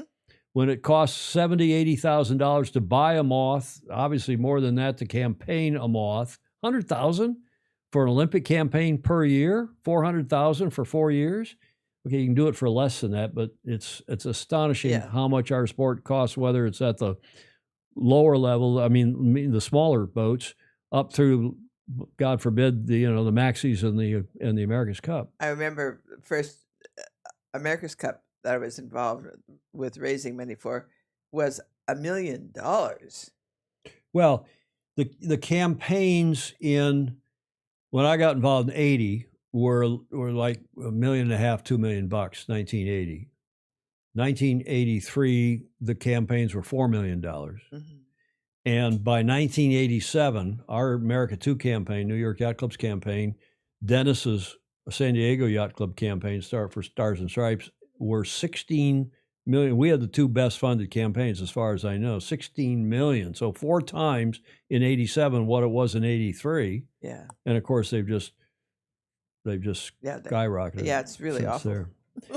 And of course, foiling, as Bing Bong is saying, a lot of people think it's not dumb, but a lot of people think it has added significantly to the cost and the expense of our beloved sport. We'll talk about that also next Friday with Hamish, no doubt. Mm-hmm. 60th anniversary of the Congressional Cup. I'd love to get down there just to say hi to everybody, whether we do the show or not down there that week. That's another issue. We'll see. We are to Code Flag L, come with Inhale today's Sailing Illustrated news briefs. And let's start in Palma, where the 54th edition of the Trofeo Princesa Sofia is going on. Here was their video from yesterday.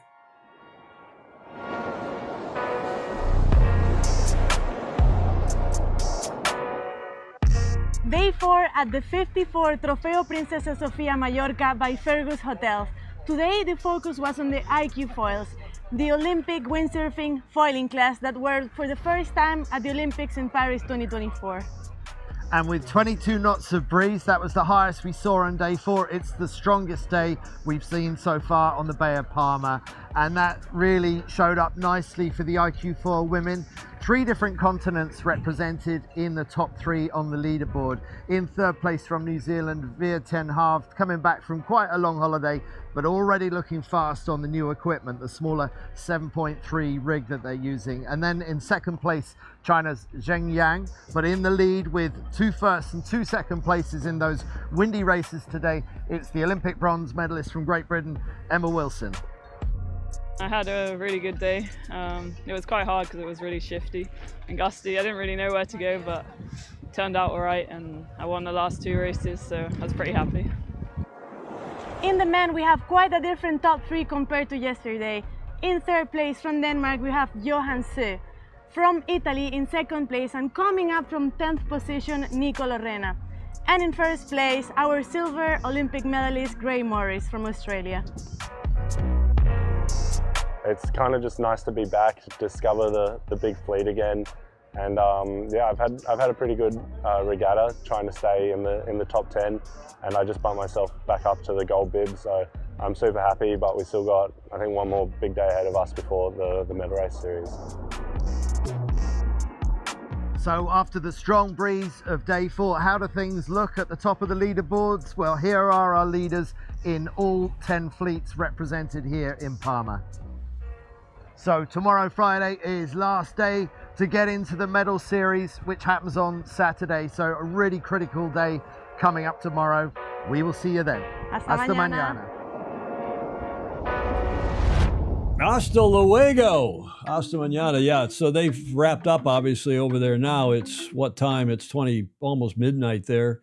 So I don't know how things went today. Those of you who are watching online will know. But I will say that I'm getting reports from Australia, thanks to Alistair Murray, from the UK. Have I gotten reports? I think those 2 countries, maybe New Zealand. I think I've also gotten a report on whatever Kiwis have done there. I don't remember for sure. But nothing from the States. No reportage from the United States Committee. I don't know how the team is doing, but I'd like to know. Mm-hmm. And I wouldn't like to have to go sort it out. Hello, Jerry Concert. Nice to see you on. USA's Noah Lyons nabbed 4 bullets on day 4 of the men's IQ foil, making big moves last few days. Great, Tom Pace. Thank you, Tom Pace. I'm glad somebody from the U.S. has told us what's going on. But they don't send me anything. However, Alistair does, because the Aussies do a fabulous job.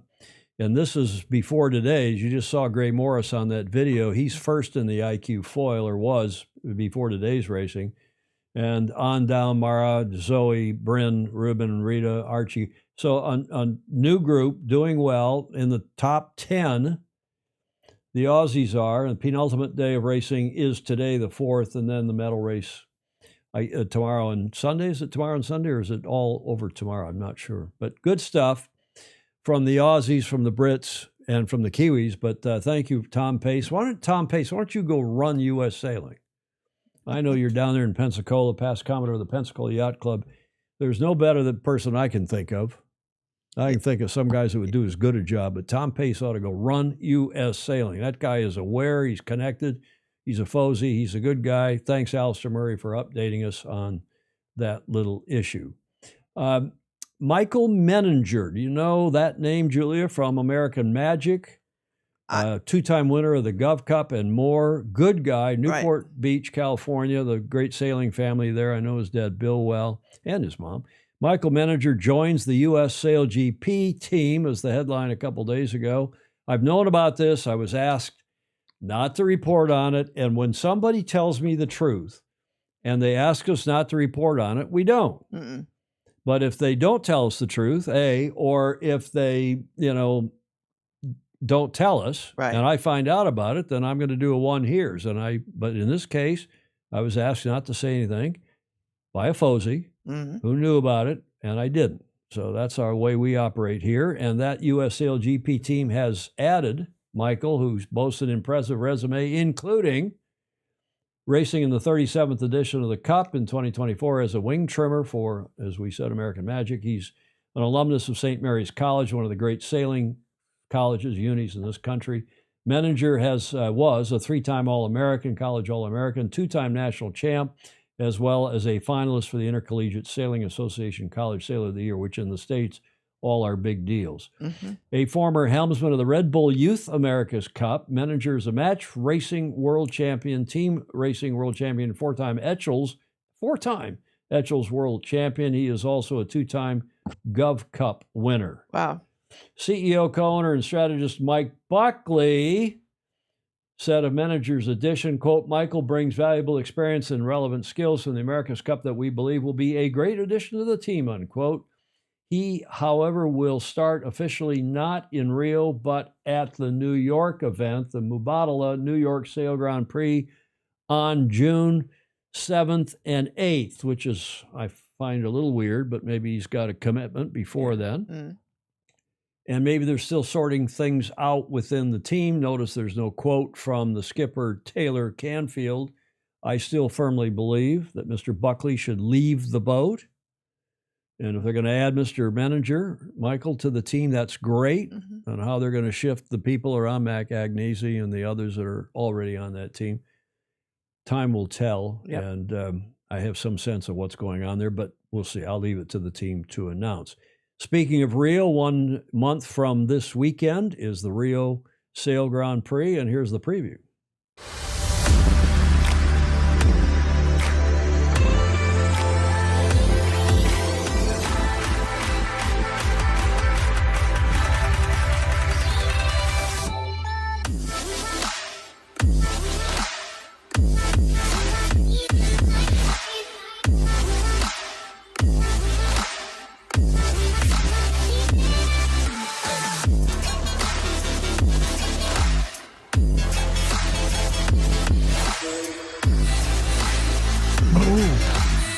Does that get your heart going? Yeah. May 3rd and 4th, Julia. Did I read what? Tom Pace's comment. I did. Why don't you read it? Yeah. Tom Pace just posted, they wouldn't have me. Meaning at U.S. Sailing. At U.S. Sailing, Tom. I appreciate your kind comment. Pensacola is making great strides and would be great to have back here again for a visit. Lots on tap going forward between the city, American Magic, Pensacola Yacht Club, and the local sailing community. Yeah, I'd love to get back there. Thanks, Julia. I'd love to get back there. We used to race flying squatinis there in the wintertime. We'd go down sailing a pre-regatta in Pensacola, and then the midwinters were always in Panama City, Florida, just about an hour drive from Pensacola, and great part of the world. Gulf Coast, Gulf Yachting Association, and Pensacola, fabulous town. Yes. Naval Air Station. Yes, indeed. Everybody has had friends who've been stationed there. Okay, so Sail GP, that's that same weekend. Maybe I'll go down for the, we'll see. Maybe I'll go down to, I'd love to go down to Long Beach Yacht Club. I'll tell you, this Lisa Meyer has got a lot on the ball. She is. I put her and Claire Harrington together on another topic having nothing to do with Con Cup, nothing to do, but with club business. Yeah. And I think the two of them are going to be good friends as well. That's great. Fozy's meeting Fozy. Okay, Gov Cup. Speaking of the Governor's Cup, and of course Michael Menninger was on the winning crew twice for the Gov Cup. These guys are going from strength to strength. We talk about them a lot. This is Cole Tapper, who was in the Youth America's Cup, has won the Gov Cup last year. He was, runner-up the year before? I can't remember. But more than that, he is a class act, and he always gathers classy people around him. His crews have been first-rate, polite gentlemen, and then tigers on the race course, and they were last year when they won the Gov Cup. They will be back, and the announcement was made by Andy Rose and Christine Gribben and the others down there a couple days ago. 3 2024 semifinalists, including defending champ Cole Tapper from Australia, return for the 2025 Gov Cup. Final invitees to be chosen from RFI, request for invitation received by a week from today. So if you are a under 23 sailor who has any interest at all in going there, I'm sure most have already done this. You want to get onto the website, govcupracing.com, whatever the hell it is. You'll just Google it and get the paperwork and get it in, because they're going to make the final selections. But they've already pre-selected a number of the top teams from past years, and it's going to be another fabulous event between July 29th and August 3rd, when the world's match race skippers under 23 will gather in Newport Beach at the Balboa Yacht Club. It includes, of course, Cole Tapper, who leads a field of early invitees for the 58th. Now, this is two cups behind the Congressional Cup, yeah. because, of course, that's where they got the idea. They said, well, Long Beach can do Congressional Cup. We at Balboa Yacht Club ought to be able to do a junior Congressional Cup. And that's As why. a feeder. Well, as a feeder ultimately, but that's why this is Right. the granddaddy or grandmommy, mammy of the youth match racing world championships, just as Congressional Cup is the granddaddy for the seniors. Yes. So it's going to be a great group. The fourth, where was I here? Cole will be joined by 4 of his semifinal opponents from last year, 2024. The fourth was runner-up and 2-time Gov Cup winner. He was runner-up last year, has won it twice before, and also won the World Youth Match Racing Championship. Jeffrey Peterson is another Fozy, as are his parents, who lost last year to Tapper in a tight 3-2 battle, but it was great racing. Ooh, it was. Has now aged out of the under 23 regatta, and Jeffrey's been on this show. He's helping me get the Road to the Governor's Cup segments going. Good. He's already done that. Andy and I are working on that, and we're about to get the Road to the Gov Cup. Those have been very popular, where we interview the various skippers, tell us where they're from, what they're about, and run a 10-minute segment on our various shows going forward between now and the end of July, when the Gov Cup takes place again this year. One last little note here, that the third place finisher, Justin Callahan, third place from last year, he'll be back. Another Fozy. He's been on the show. He and his brother and his dad, Paul, we talk about regularly. Floridians, that Justin and his brother are at Harvard. Great kids, smart people, give you great confidence in the future, not only of our sport, but of the planet. Along with Josh Hyde, another class act. He from New Zealand. Josh will be back. He had his head, in the meantime, a spectacular year in youth match racing, winning, among other regattas, the under 25 Hardy Cup in Australia. And Tapper and Hyde are number 1 and 2 in the current World Sailing Youth Open rankings, and Tapper is number 8 in the Open rankings with no age limit. So of all sailors, and of course he is, as you heard James say, he has been selected to sail in Congressional Cup as well. Mm-hmm. So it'd be a feather in his cap if he can do well in Congressional Cup and then come back and win this Governor's Cup again, which I guess is a two-peat for him. Bravo Zulu, indeed. Yeah. Great combination. Yeah, and great kids. I mean, it's just the Gov Cup is so much fun because, like Long Beach Yacht Club, Balboa Yacht Club turns out several hundred volunteers. The kids stay in homes, in members' homes. Christine Gribben turns out year after. She's chaired this thing for, 7, 8, 9 years. Yeah, Andy Rose calls her the chairman for life, chairperson for life, chair for life. And she does a fabulous job. And everybody says, why change it? Let her keep going if she's willing and able to do it. And she does. She got permission from her husband. Well, her husband's also another guy who works hard for the event. Yeah. He's a good one.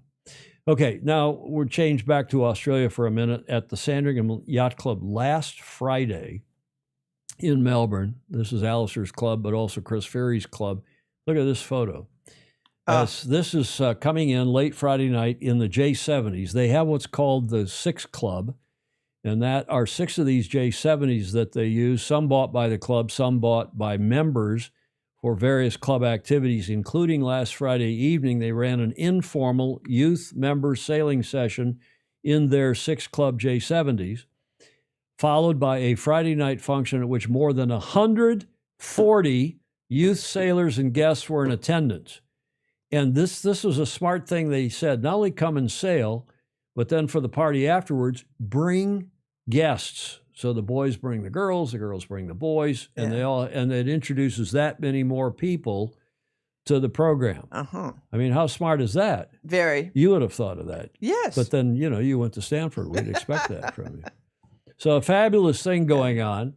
The future of sailing for the previously minimally involved youth group is now in great shape at Sandringham, at the Sandy, as they call it, Sandringham Yacht Club, with growing involvement from a group that previously had largely drifted away from the sport. How nice. So proud of my club for biting the bullet and developing this highly successful program, and that from our Fozy, Chris Fury, who's almost always on here and commenting. Yes. And yeah, Blake, I'm going to go back. Look at that photo. Yeah. What a fabulous photo.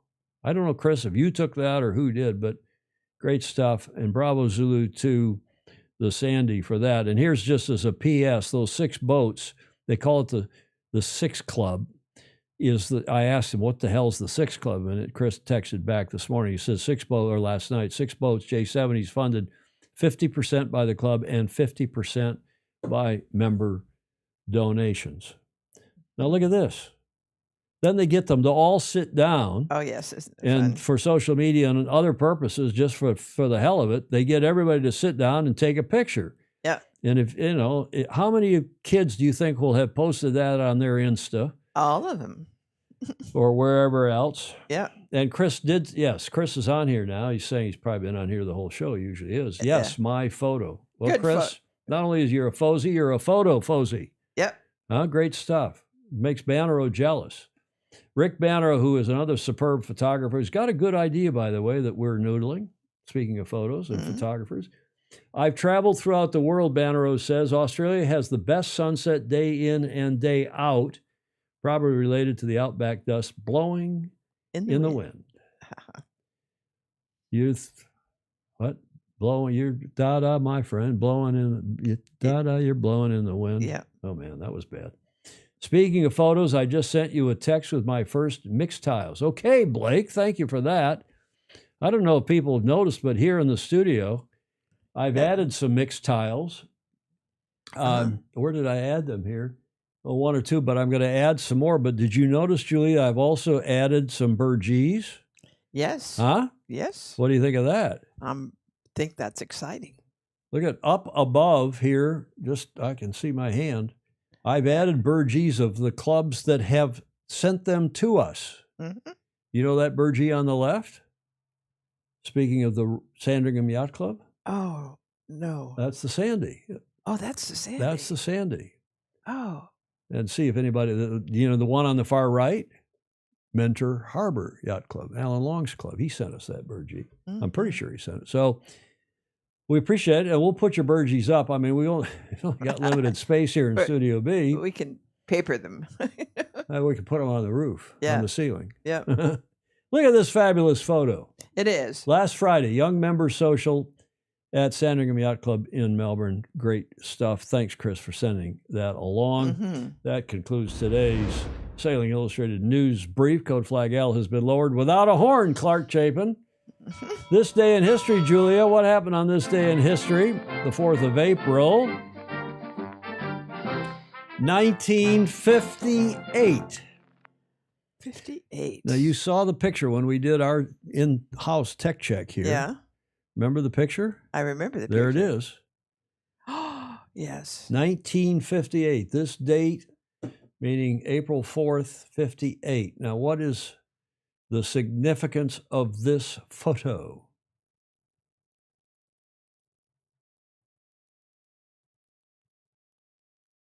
Yeah, I don't even remember. That's another clue. It's that. We're not talking about those people. We're talking about the peace sign. Yep. Well, anybody get it? You get it? Did any of the Fozy get it? Fritz Mueller gets it. The peace sign. Blake Middleton, the CND. The peace symbol is displayed for the first time. Well done, Blake. The CND peace symbol is displayed in public for the first time in London. Well done, Blake. Now, what does CND mean? I don't know. Oh, Julia, come on. While everybody's thinking about it, I see Clayton Embley's got 2 others of those flags. He sees the Maryland Southern Maryland Sailing Association. That is the second flag from the left. Mhm. And then the Lexington Yacht Club is the blue and white flag with the red star. That's his club. He sent that flag, one of his clubs. Clayton Embley is saying, thanks, Clayton. How about the flag in the middle? Any of you Brits recognize that flag while they're trying to figure out what the hell this peace symbol is all about? They're Googling it like crazy, and Clark Chapin has the answer. Nuclear disarmament movement. The symbol is ND, superimposed. You think? Okay. Rick Banro says that today, in that era, was the first known use of the peace symbol on 4th of April, 1958. The Campaign for Nuclear Disarmament, CND. Now they're Okay. starting to get it. All right. Okay, but wait, there's more. Do you see a C and an N on that logo, Julia? I don't. Mm-mm. But that's what happened on this day in history. Now let me tell you some more about that symbol. Clark Chapin gets it. He's got the answer. The symbol was designed by a Gerald Holtham, who died in 85, who presented it to the Direct Action Committee in 58. It was immediately accepted as a symbol for the movement and used for a march from Trafalgar Square in London to the Atomic Weapons Research Establishment at Aldermaston in Berkshire on the 4th of April, 1958. Holtham's design was adapted by Eric Austin to ceramic lapel badge, as you would, and the original design is in the Peace Museum in Bradford, England. But still, where did that flag, how does it get N and D or CD or what? For nuclear disarmament. They are the semaphore signals, N plus D for nuclear disarmament. Semaphore, of course, the old naval flags. And there is the answer, my friends. It's blowing in the wind. The answer is on the slides in front of you. That's N plus D equals ND, nuclear disarmament. And the code flag N in semaphore, which I had no idea about any of this, is the gentleman standing, or the lady standing there with the two flags down at 45 degrees, hence the bottom of the symbol.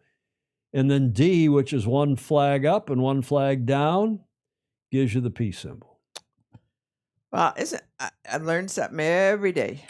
Naval and Boy Scouts. Boy Scouts use semaphore too, Clark said. I never learned semaphore except the newspaper of our high school, the Dexter Dreadnoughts. And you know what the Dreadnought was? Not. World War I battleship. And our high school's mascot was, we were called the Dexter Dreadnoughts. The competition in the little towns nearby called us the Dexter Donut Dunkers. Make fun of us. We were the Dexter, proudly the Dreadnoughts. And the name of our school newspaper was the Semaphore. Oh. How cool is that? I just remember, I just now thought of that. Well, good for you. Of course, I edited that paper for a while, but very cool. We were a smart generation. Well done, Clark. Blake Middleton's got it. But also one other significant event occurred on this day in history. There's your first and only clue, Julia. Mm-hmm. Well, I'll give you another clue. I actually know because I remember that. Remember that from when we did our tech check. This day in history, 2002, 23 years ago today, the Sangmeister twins were born. Peter, who's on the rail there, the big boy on the rail, and Jack, who's in the background there to the right, grinding. They are twins, believe it or not. They look entirely different, but they are twin brothers born on this day in 2002. Happy 23rd birthday to Peter and Jack. And of course, in the foreground is our Fozy. Well, they're all Fozy, including their dad, who's way in the back. You see the dad way in the back? I do. Huh? Yes. He's way in the back there on the, not even, I guess he is on the wheel, back in the left. Back of the wheel. But in the foreground, you know who that is?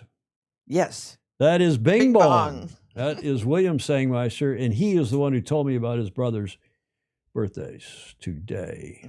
Happy birthday to the Sango twins. And that whole family, they're all so terrific. They are indeed. Julia, Sir. do you want to introduce the next segment?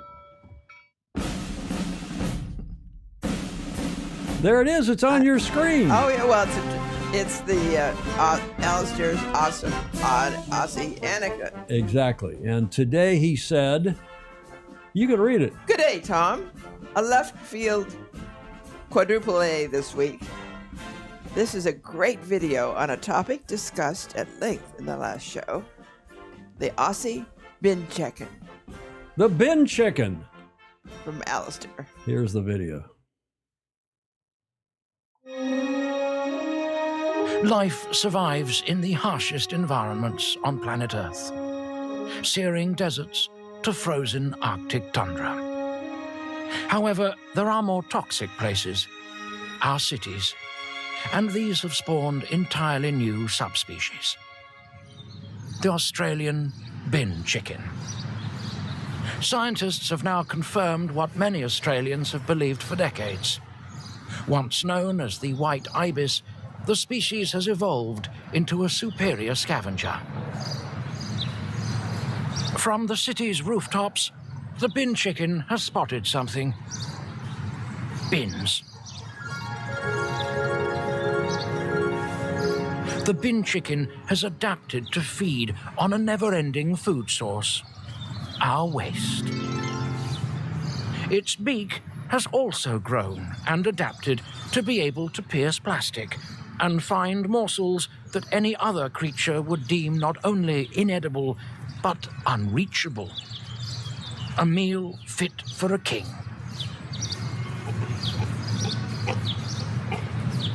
The bin chicken's vocabulary has evolved too, enabling it to effortlessly communicate with the city traffic.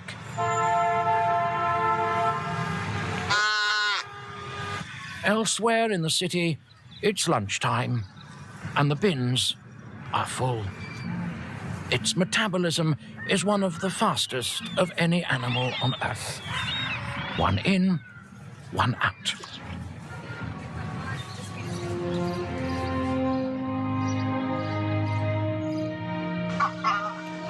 This mother is feeding one of its 700 chicks. A hard day of dumpster diving has paid off.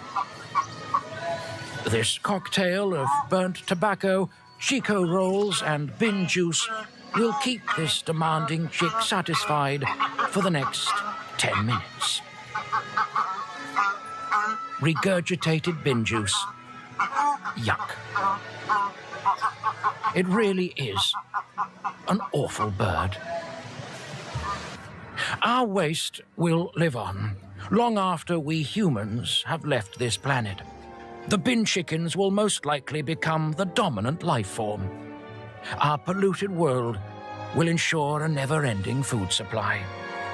It will then be Planet Bin Chicken. I, for one, welcome our feathered overlords. That's wonderful. You know, honk. I didn't know whether to run that, and but Alistair sent that to me, and I texted him back and said, "You really want me to run that?" And because at the end it gets to be a little disgusting. Yeah. Alistair Alistair's awesome Aussie anecdote for today: the bin chicken. You never know what you're going to learn here. No. On Sailing Illustrated, right, Julia? No. Well, I always learn something. You never know what you're going to learn here.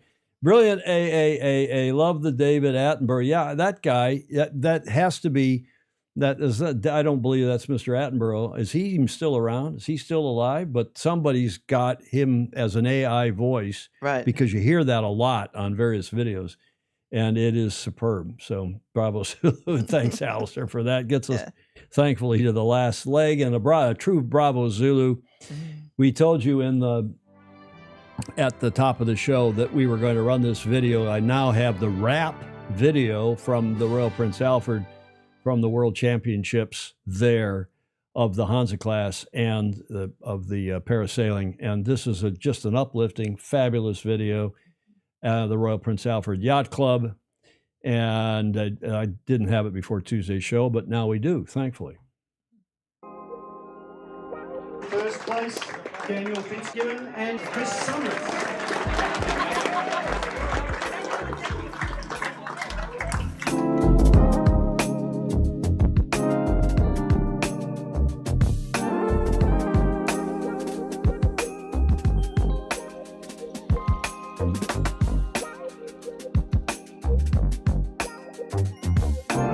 And the 2025 Hansa 303 two-person world champions from Great Britain and Australia, Rory McKenna and Jess Wong.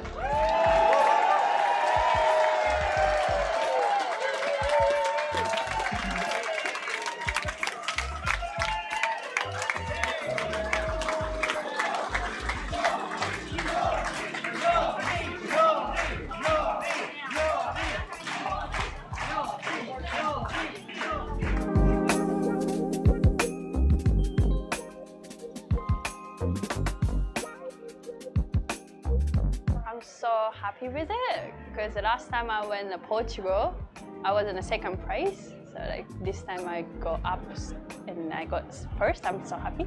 I think it's nearly 10 years now because I start from the Hansa and I didn't move from the 2.3. So I have so many Japanese friends over there and also an Australian people.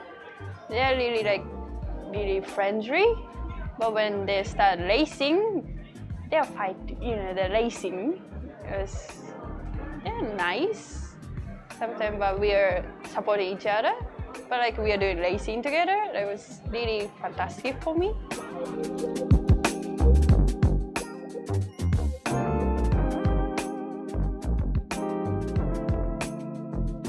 Yeah， 我終於攞到啦，係啦，係一個好大嘅驚喜啦，係啦，咁亦都係感受到呢度澳洲佢哋啲朋友啊，同埋呢度啲工作人員啊，啲義工啊，佢哋咧都好幫手啊，同埋好叫做友善啊，亦都好樂於幫我哋嘅每樣嘢啊，做得好成個即係流程啊都好暢順啊，你俾我帶嚟咗一個好好嘅體驗啊，同埋係啦，另外咧，同埋每朝早咧翻到船會呢度咧，佢哋都講Good morning 啊。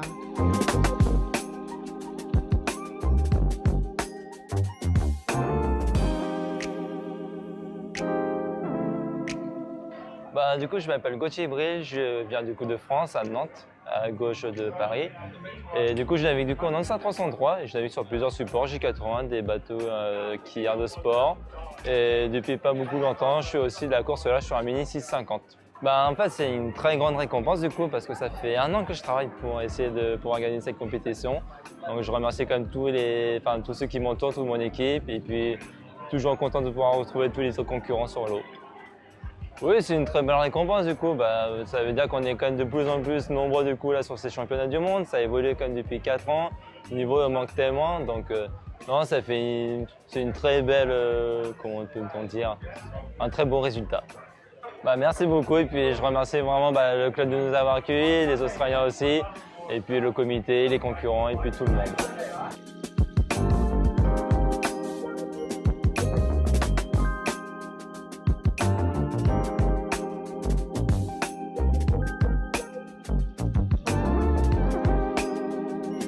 Another Australian sky shot. Nice stuff. Yes. I think Rick's right. Rick Banner is right. What a great place to shoot photos. Yeah, absolutely. Absolutely. In the magic hour. Mm-hmm. Yeah, these boats are cool. The event is cool. Bravo Zulu to all of them involved. Gordon Smith is saying, perhaps off topic, but I could really enjoy sailing in a comfy chair. Why aren't more boats? Well, they are designed for everyone. Anybody can obviously sail these. Blake Middleton, who's struggling with the MS, he hopes to get in these boats sometime soon. Liesel Tesh, Phil Yeomans is saying the lady is a multiple gold crew. And Mr. Dr. Andrew McIrvin is saying that indeed, Mr. Attenborough is alive and well. He just had his, he thinks, 98th birthday. And the next sign says it'll be was answered. He'll be 99 in May. Yeah, there's Ryman. Ted said, yep. Yeah. 99 in May. Okay, thank you, Julia. Well. Okay, I think I get the. Now yeah. Gordon, I think we answered your question. That gets us to here into the D block well and truly. I've got a bunch of these today, Julia. I think I complained and said, nobody sends us anything anymore. Oh, yes. So and man, did they come through. Oh, good. They came in over the door, under the door, via Facebook Messenger, via text, via email. They came running. So good. I hope you like these. I do too. Huh? I do too. Okay, the first one. Remember we were discussing the difference between a gator and a croc? Yep. For those of you who don't know the difference between a crocodile and an alligator, the crocodile is the one next to the alligator.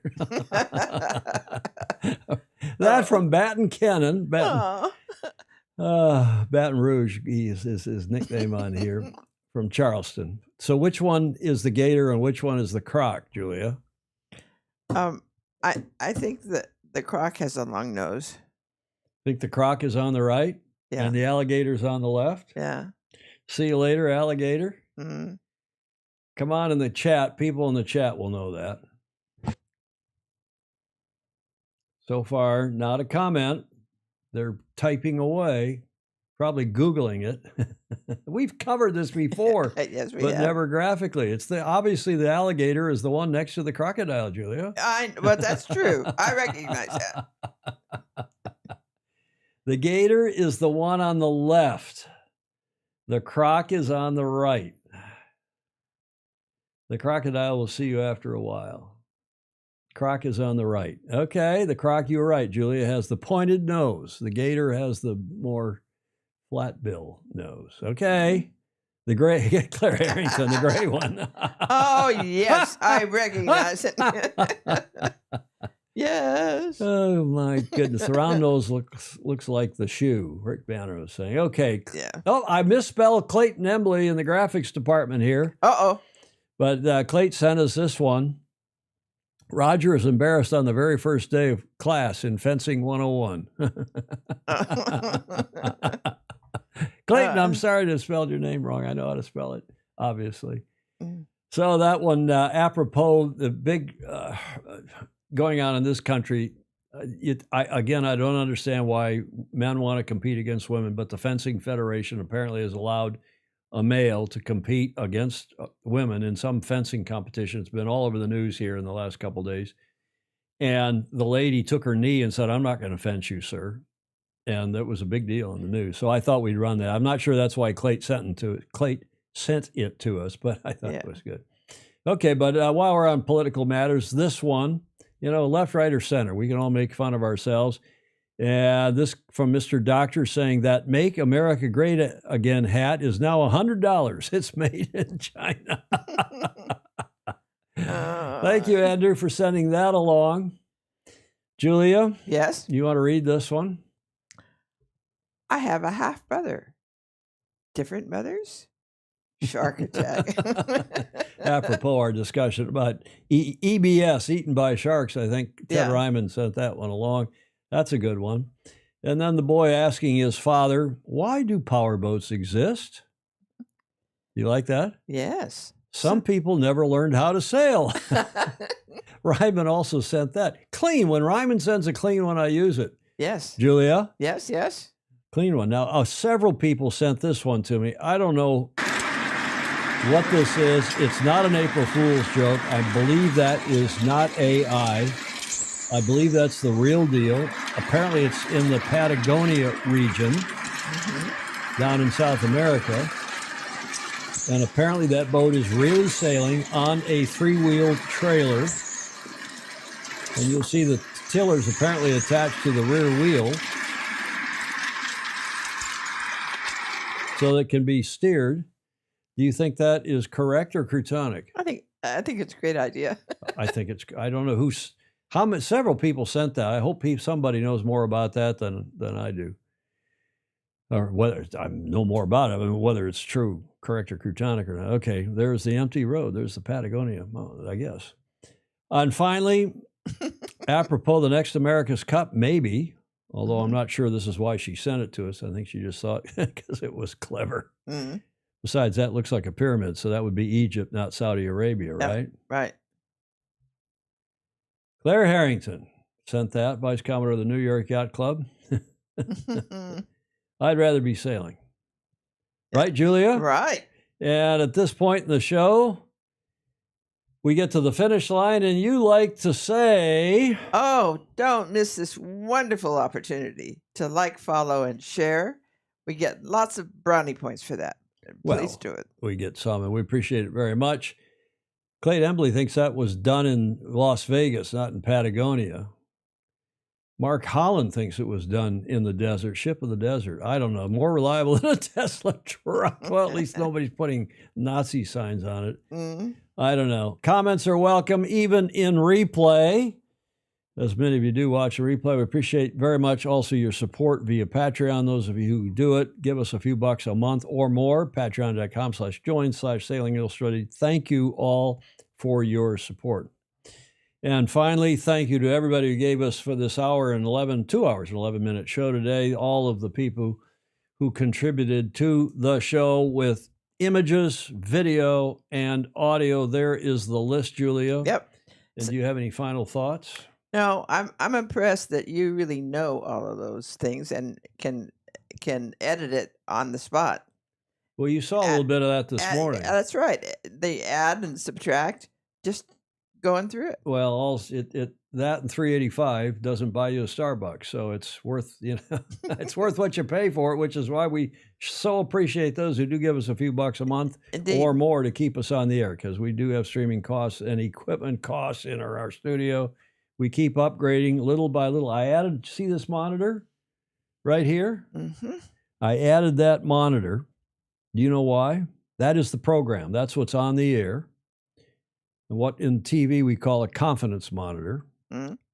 And the reason for that is so when I'm reading off the big screen, the slides, I can see what I have switched this to and be sure I'm not on some silly thing like the Zoom thing or the clocks. Right. That I've got us on the right, what I really want us to be saying, a confidence monitor. Yes. And those cost money. Not a lot, but they every little bit. Friday, a week, Friday. Not Tuesday, we have no guest scheduled next Tuesday, but a week from today, we're delighted to have Dr. Hamish Ross will be on with us talking about the America's Cup past, present, and future. And with that, we bid you a farewell. Thank you very much for joining us. Have a great weekend wherever in the world you are. And if you can, go sailing and sail fast, sail safe, and of course, have fun. Ciao for now.